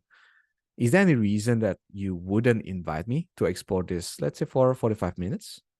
You see that? Like you let them invite you. You let them, not like all other average salespeople, they say, can we have 45 minutes and talk about this? No. You let them invite you. You tell them, like, is there any reason why that you don't want to invite me for the 45 minutes? Now you become the expert, right? And then lastly, you say, which state are you looking at? Okay. Then lastly is the prevention, the same thing. So just to make sure, Sonia, that we are on the same page, because I've been talking to so many of the business women, and some of them are not showing up on our meeting for, I don't know, whatever reasons, but you're probably not that kind of person, are you? You prevent that to be ghosting, right? And you say, yeah, of course, yeah, I will show up for sure. Yeah. Okay, good. So it's preventing them from ghosting. Okay. So this is 7th step. So recap, right? Pattern interrupt, elevator pitch. We have the problem symptoms, reverse push, permission, emotional amplifiers, invisible invitation, and universe prevention. Okay? Clear on this? Any question, please ask at the end. Write in your question first. I'll get to it. Okay? And here's the most important part. 95% of your investing decision takes place in subconscious mind. That's why your energy transfer to them. Even though you're saying the same script, if your energy, your mindset, your subconscious is wrong, they'll come across wrong. Okay? So recap. When you're doing prospecting, always move them emotionally. Turn them from cold to hot. How? By move them emotionally. Moving them emotionally. This is the principle. Everything that you do should be able to get them excited, feel pain, sad, any kind of emotion that has to move. It has to feel. Cannot just let them say it. One quick tips how to do that is when you are in a conversation and you feel that the other person actually just say it. So for example, yeah, I feel sad. I cannot be really with my family. They just say it, right? And you can say, I'm sorry, just now it's a bit breaking up. Can you repeat that again? Let them repeat it. Second time is more deeper. Let them repeat it again. Sorry, I didn't catch you. Your line breaking out again. Third time is more deeper. Easy example. A lot of gym owners that when I have conversation with them, and they just told me that their revenue is going down by 60% each quarter. Like, that's crazy. But in your case, how much revenue are you losing in percentage normally when you mention you lose it? They say, like, yeah, maybe it's 10%, so it's about 100,000 per year. They just say it, right? And you can say, I'm sorry, I didn't get that. Can you repeat it? It's 100,000 per year. And they say, cannot be. Maybe you misunderstand what I mean. Can you repeat that again? How much that revenue you're losing per year? It's 100K, 100,000. Now the pain is amplifying, and they get more emotional by you getting them repeating stuff. But you have to do it subtle. You cannot do it too often, too obvious, right? It's the same thing with insurance, with real estate. You do it subtle. Now you move them from cold to hot by all the feelings that move around, and be patient. Don't push the process. Some people will get to your appointment after they talk to you 3 to 7 times. Some people 20 times. Some people 50 times. Some people second time. So everyone has different stages. You need to put them in the right pipelines where they are at right now. Be a human. Do a genuine conversation. You're not a robot. They're not a robot. So take a look at their profile. 30 seconds, 1 minute. See who they are and what you can take from it and say genuinely to them, right? Personalization. Don't copy paste. Facebook now can know if you're copy paste from a script. I don't know about LinkedIn, but Facebook does. But just be careful when you reach out to a stranger on Facebook. Do not copy paste. Maybe you can 1 or 2 times, but do not copy paste. Okay. LinkedIn also now you cannot send more than 15 friend is a connection request in a day if your account is still cold.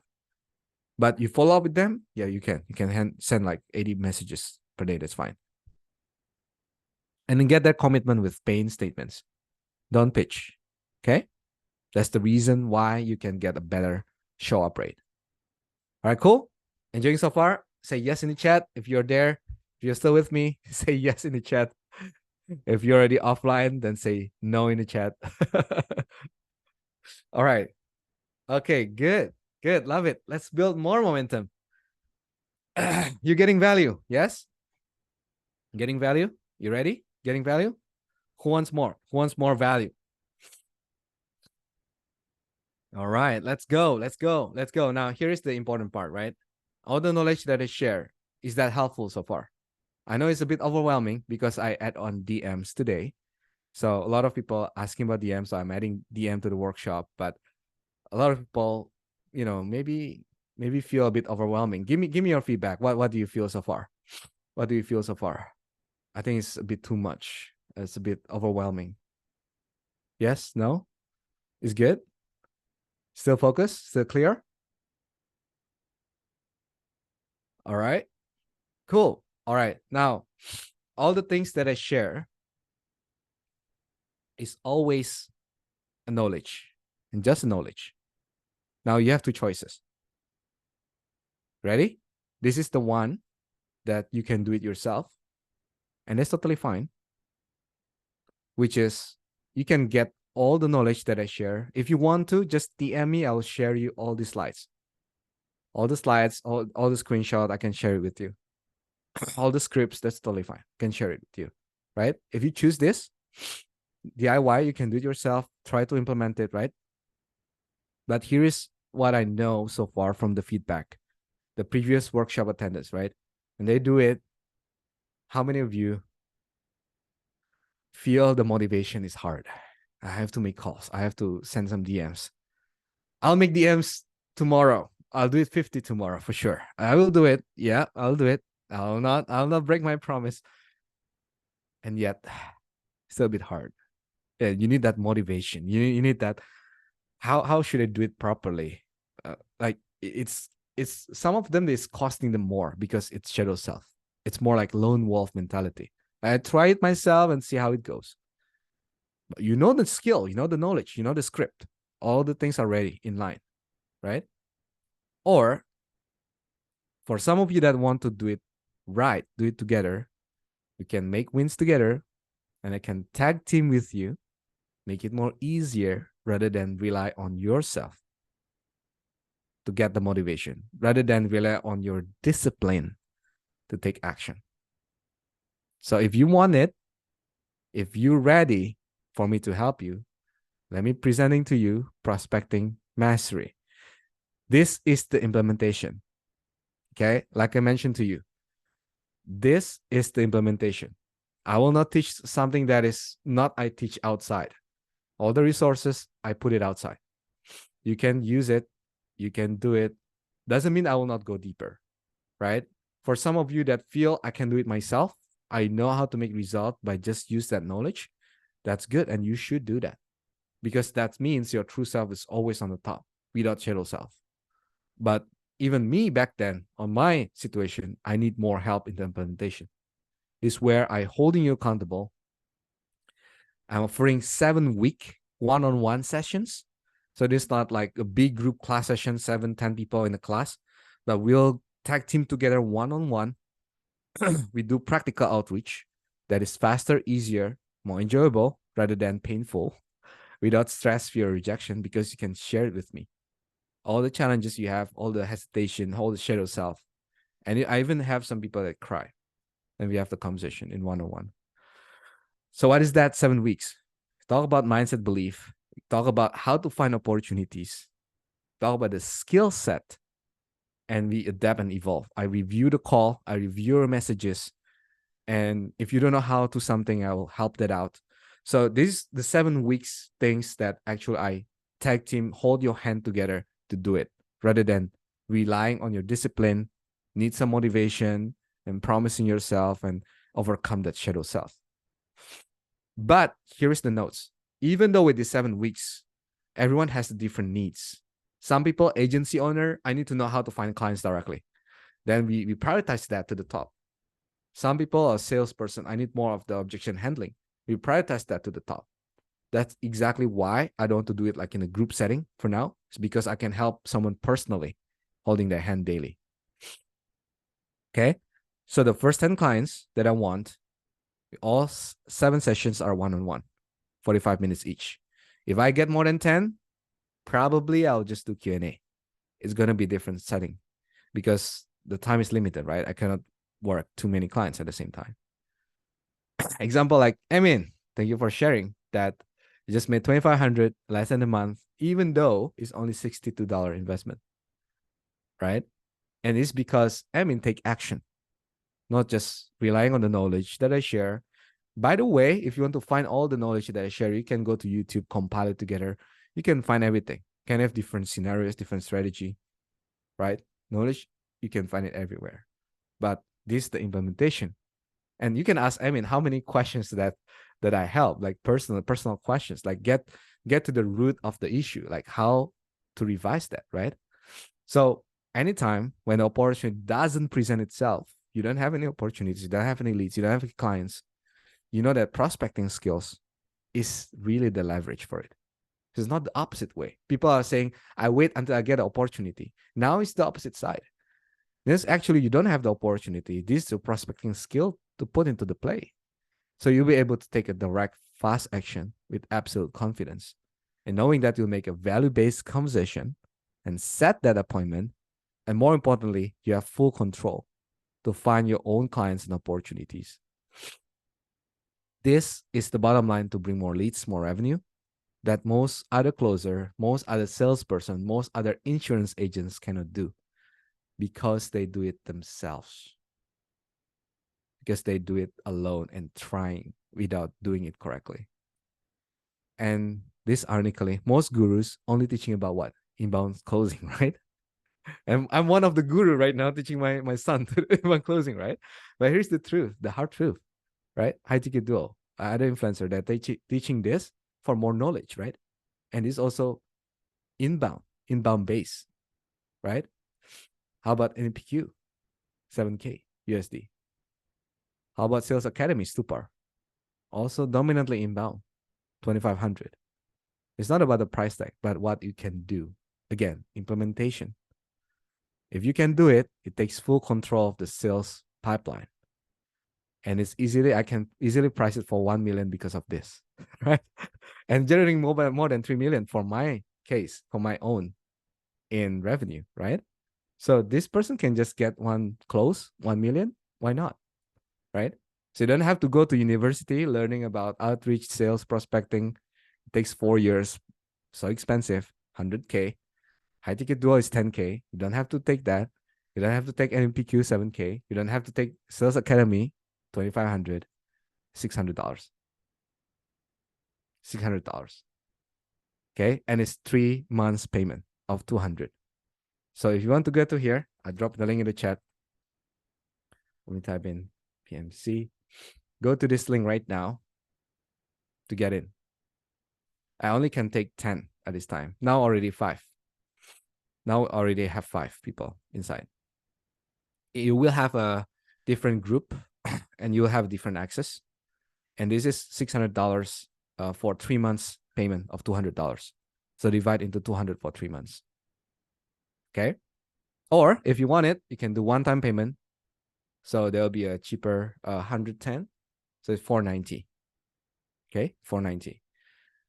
You'll get some bonuses. Okay, the bonuses, you get the live feedback coaching. So you not only do it your own, but you make calls, you do it, and I do it with you. Do it together. So I review your calls, where to improve, what is your tonality. I can only do this when I hold your hand together, right? You can ask questions to me like this. I have this scenario. What should I do better? What should I do to avoid the ghosting? I have this type. What should I do better? And number 2, community, private Facebook group, different access to the normal group.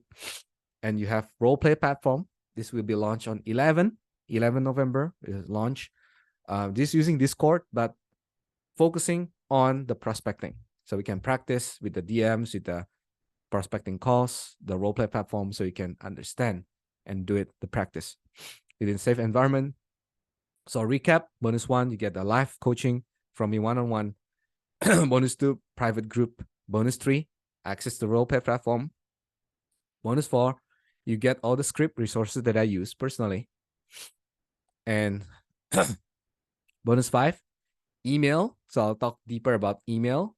I haven't got the time yet. It's too overwhelming to put it together. I can talk about the email more. Auto closing by copy, right? Because it's all about copy. It's a different skill set than just sales. And then LinkedIn closing. So this will be launched on 12th. On 12th, LinkedIn closing. So I'm preparing the recording. It's pretty comprehensive. This also for the past workshop attendants that attended until the end. This is one of the bonus that I give to them. LinkedIn closing. So you can get to know how to reach out and use LinkedIn to book appointments and get clients. And you get a certificate. So you can put it on your profile, on your LinkedIn, and it serve you 24/7 as your credibility that you are able to do prospecting and outreach mastery. Because I cannot tell you, last week I just got 4 companies that I rejected. They're asking for a good setter. Lucas knows this. I told this to Lucas. A lot of people looking for a closer that can do outbound and inbound together, not just inbound only. Okay, so recap, all these bonuses is $490 for one time or $200 for 3 times. You can go to the link I drop in the chat and register there. Okay. Now, here's one example, right? Bail and then much easier to get appointments, to set calls yesterday and getting appointments from the first confirmed appointment. This actually Belle is working with one of the agency in US that I recommended her to the person.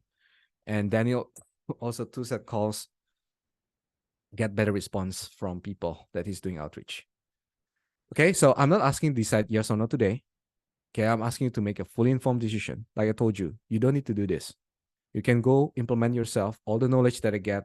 You can even follow me to the daily content that I posted is all the contents that I have. Even actually, if you haven't fully followed me, maybe you should follow me first before you go there, because you get all the knowledge there and I'm helping you with the implementation inside here. But you can only make that decision inside of the implementation, not outside, right? Remember, fear versus faith. Fear is assumption that leads to failure, but faith is about trust that leads to result. Okay? So that's the only way you can be impossible to fail, by committed inside, not outside.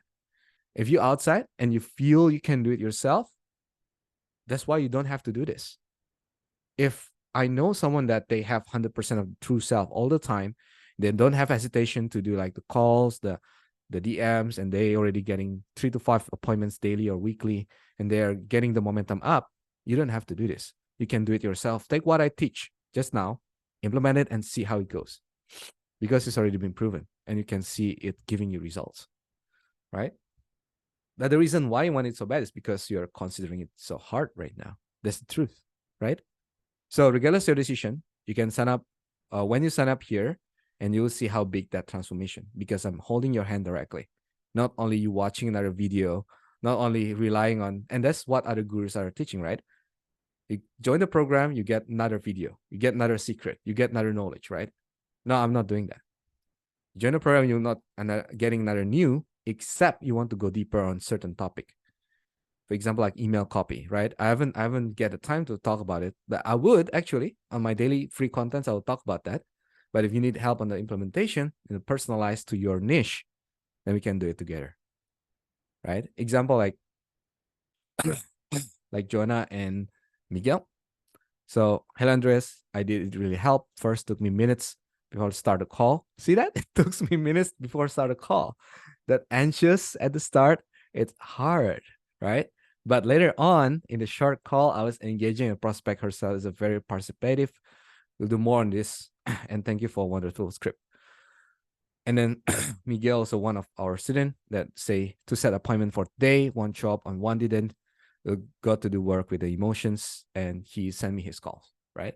So this is how you make progress, just by doing it, not by just knowing it. Okay, let's continue. This is the top 5 deadliest shadow self that preventing your success from prospecting. Either you inside the program or not, this is still the top 5 deadliest shadow self. Okay, number 1 is always hesitate. Just be aware. When you hesitate, it takes you energy to not doing it rather than doing it, right? So do it first, then hesitate. It's totally fine. It's the same thing. When I want to pick up the phone, when you feel fear, and let me tell you the secret. When you feel fear, hesitate, tell yourself, I can hesitate, I can afraid after I dial. When you dial already, you feel a hesitation, that's totally fine. You're already inside the call. You not feel that anymore. Inaction. That leads to inaction. When you don't take action, the fear is going over. And the self-doubt coming to you. Should I do this? Can I do this? Is this really great? Is this something that I want? I'm not sure if I can do this. Is this something that I can generate appointment myself? I didn't get result. Self-doubt coming in. And you get that with comfort zone, right? Because you want to comfort all of those. Not doing anything is easier than doing something, right? Do you agree? If you're doing something, it's always pinch you out of the comfort zone. But it will overcome these 4 things, right? The deadliest one is comfort. When you feel comfortable with it, it's the end of the game. Because you feel good about it, I feel okay about it. Yeah, everything is going nice and smooth. I don't really have to do something hard, right? And that's where actually the killer of all the results that you will get, right? Shadow self, for example, you're saying it's too expensive, I cannot afford it. What you can say to the prospect, yeah, it has to be expensive. Will you trust me and really do the work if it's only $1? If you can easily afford it, the most likely you will not see results, right? Again, if someone say I don't have money, you can say it's not about the money. Those are only number on the paper, right? Money is only the numbers. But what it's truly it's giving, it's about the freedom, it's the financial stability, it's the happiness for your family, right? Which one would you prefer? Keep the 490 or your dreams? It's how you handle objections with the prospect, right? It's the same thing. When you are selling stuff, when you are having this objection, even on the DM, let me tell you this, if you can overcome objection in the DM, your call will be super smooth and easier to get because they just not reluctant with the objection because you already bring that up before rather than after, right? I will sign up when I have the money, right? What is true self will say? So we say, I will be resourceful to sign up so I have more money, right? The reason why you don't have the money is because you're still outside, not inside. And the reason why you have more money is because you know how to make it, because someone can help you to make it, right? And shadow self say, I don't have time for 7 weeks. It's too much work. I'm already busy with my stuff and all this stuff, right? So here's the first thing, you can handle it, right? People, and you can say everyone has 24 hours in a day, but it's about the priority. It's about the freedom, financial stability, or family happiness. Is something priority to you? Is that important for you? How far being busy with the current stuff get you so far, right? The second way to do it is you can do it yourself, right?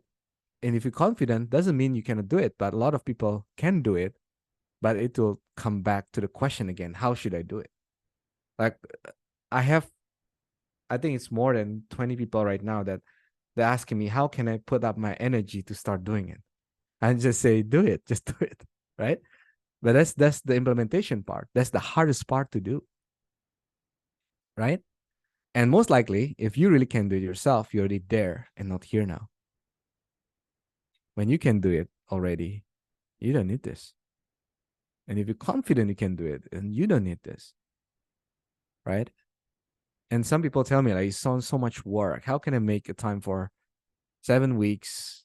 How can I really make some result on it and make consistent daily action? Because I have already too busy with my time.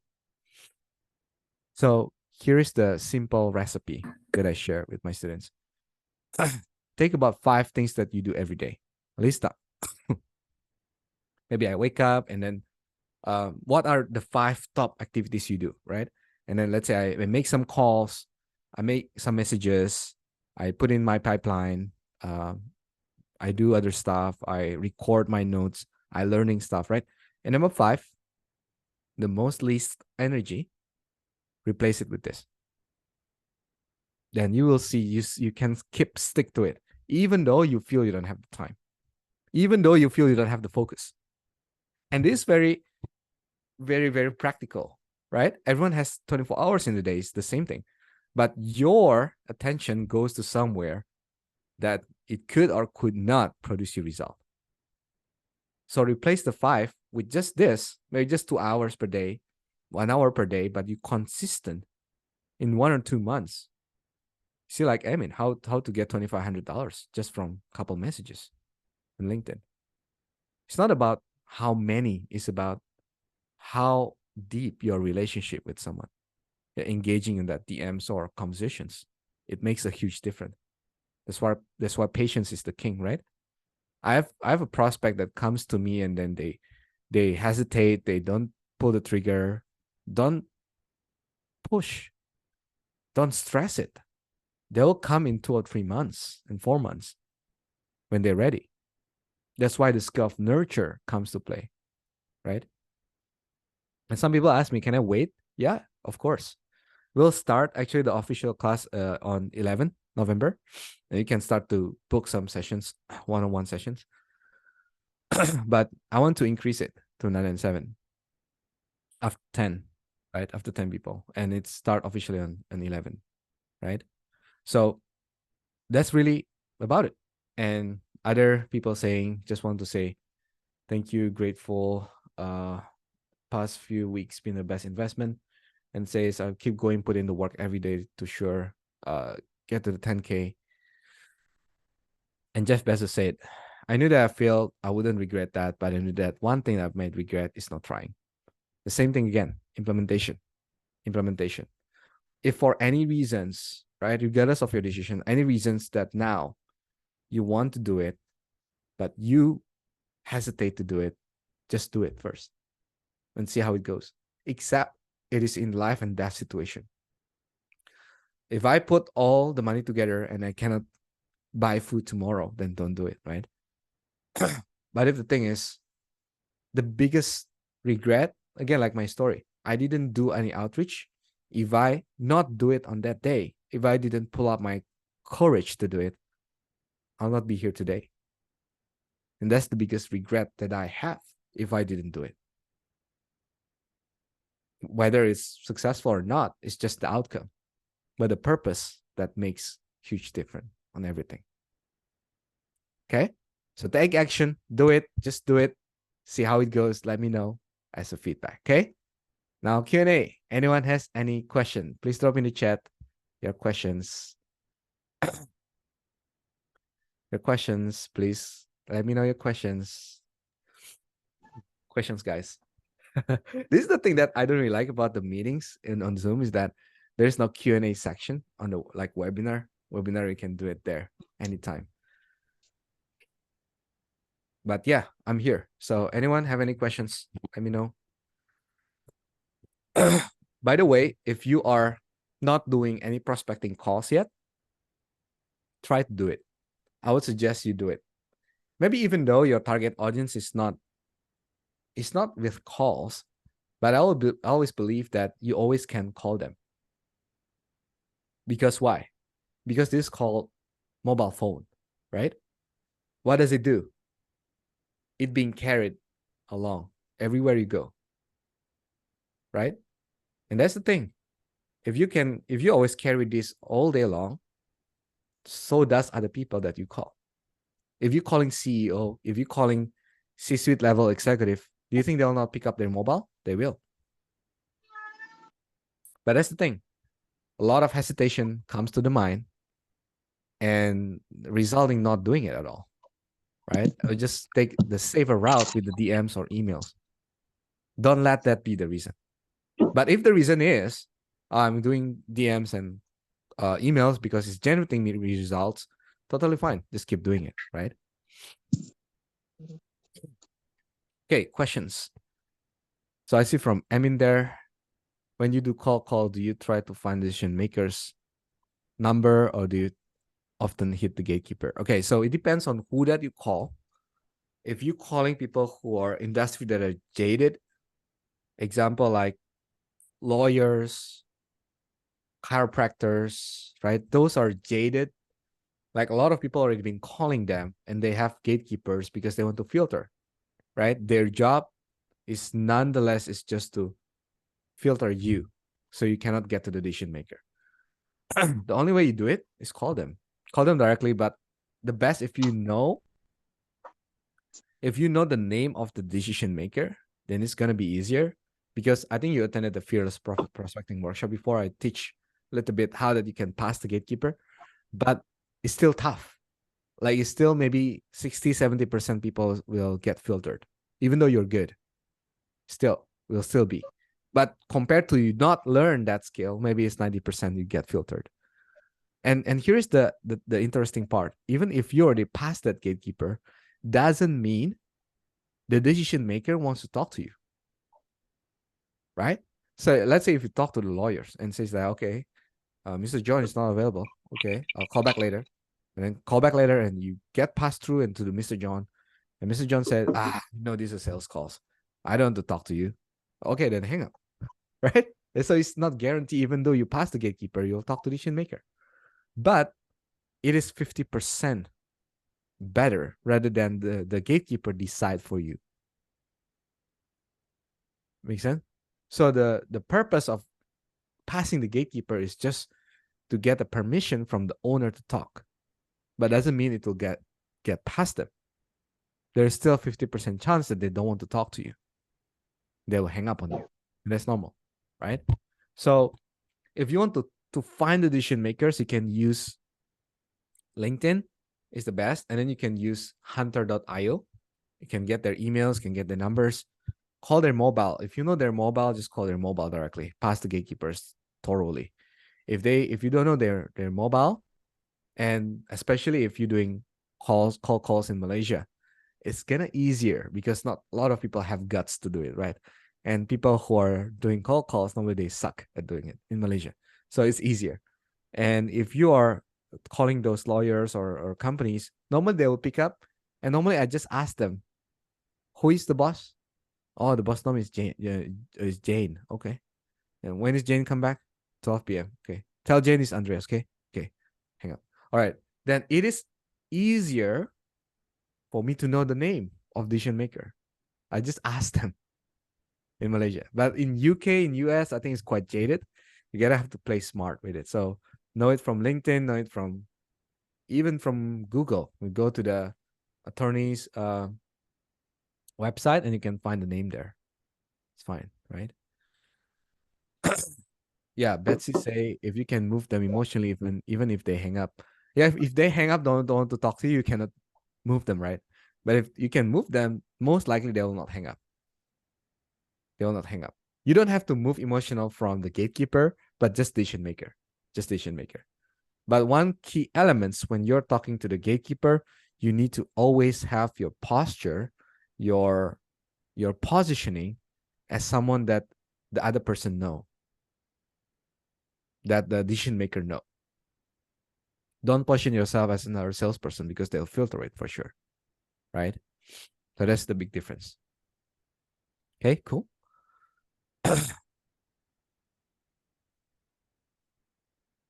All right. So Emin said, imagine if we could make a system that made the gatekeeper give you warm referral to the decision maker.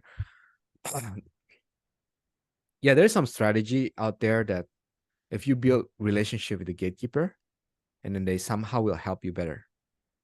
So you build rapport with them and tell them you empathize with them, like, oh, it's getting crazier, huh? A lot of people that calling and they just like, and if they talking to you like that, you get them. Like you build a trust with them, and sometimes you can tell them like, hey, link me up, and they will do that. But it's a rare occasion, right? Because normally they already trained to reject the call. They're trained to not build rapport. They're trained to filter you out. So it's gonna be harder. Okay. MJ said, move them emotionally means to let them feel pain or more, connecting by asking their goals and challenges. Here's from my experience. Pain is always better motivator than a goal, right? Because that's what they're feeling right now. But in case if you are, sorry, I'm gonna mute someone in the background. But if you are not having that pain, you can move their goal. That's fine. Because some people move by their pain, some people move by their goal. We cannot know. But pain is always a bigger motivator, right? Let me give you a simple example. If you put your hand on fire, imagine there's fire. You put your hand on there. Will it the bigger motivator for you to pull your hand? Or will it the bigger motivator if you put pizza under your hand and you want to grab it? Which one? The fire for sure, right? Even though you like pizza, but you still have that fire, bigger motivator to take it out. That's why the pain is more motivating than the goals. But if you cannot get to their pains, then use the goal. That's totally fine. Example like insurance, right? Insurance, like if they don't have the pains, like, yeah, everything is good. Yeah, my business is well. Yeah, I'm not worried about my financial situation. So then what is their next stop? What is their next destination that they want? Right? That is the difference. So if you can go with the pain, if you cannot go with the goals, but move them somewhere, get them excited, get them sad, angry, tired, anything. But it's a situational. Okay, make sense? All right, cool. Any other questions? All good. Is this helpful, guys? Let me know in the chat because I'm just charging the ticket for $1, right? Maybe I should charge for like 97 the next time. What do you guys feel? Put in the chat. Is it helpful? I need some feedback.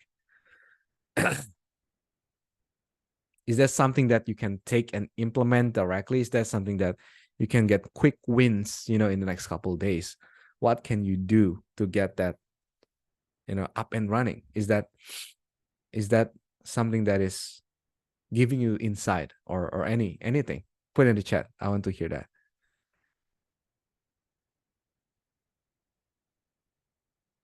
Okay, some people say very helpful, very valuable, helpful. Okay, good. All right. Okay. Motivating me to start closing again.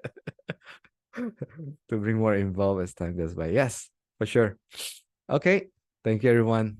And yeah, any other last words, any other questions before we end the meetings today? I know it's overtime, 30 minutes already, but I'm here. Anyone? Anything? No? All good? Any question? How many of you excited to join my coaching, my mentorship? How many of you excited? Put one in the chat. If you do, if you want it, put one in the chat. If you want it, but I don't have the funds right now, put two in the chat. Because I know I've been there before. All right. Thank you, Betsy. I will see you later. Bye for now. Okay. All right. Sounds good. Okay, guys. So with that being said, if there's no other question, let me know what kind of things that you are wanting to need to get help more, because I know without action, you will not take it. Without action, there's no result. So take the action, put it into the practice, and make it happen. All right. I'll see you later. Bye, everyone.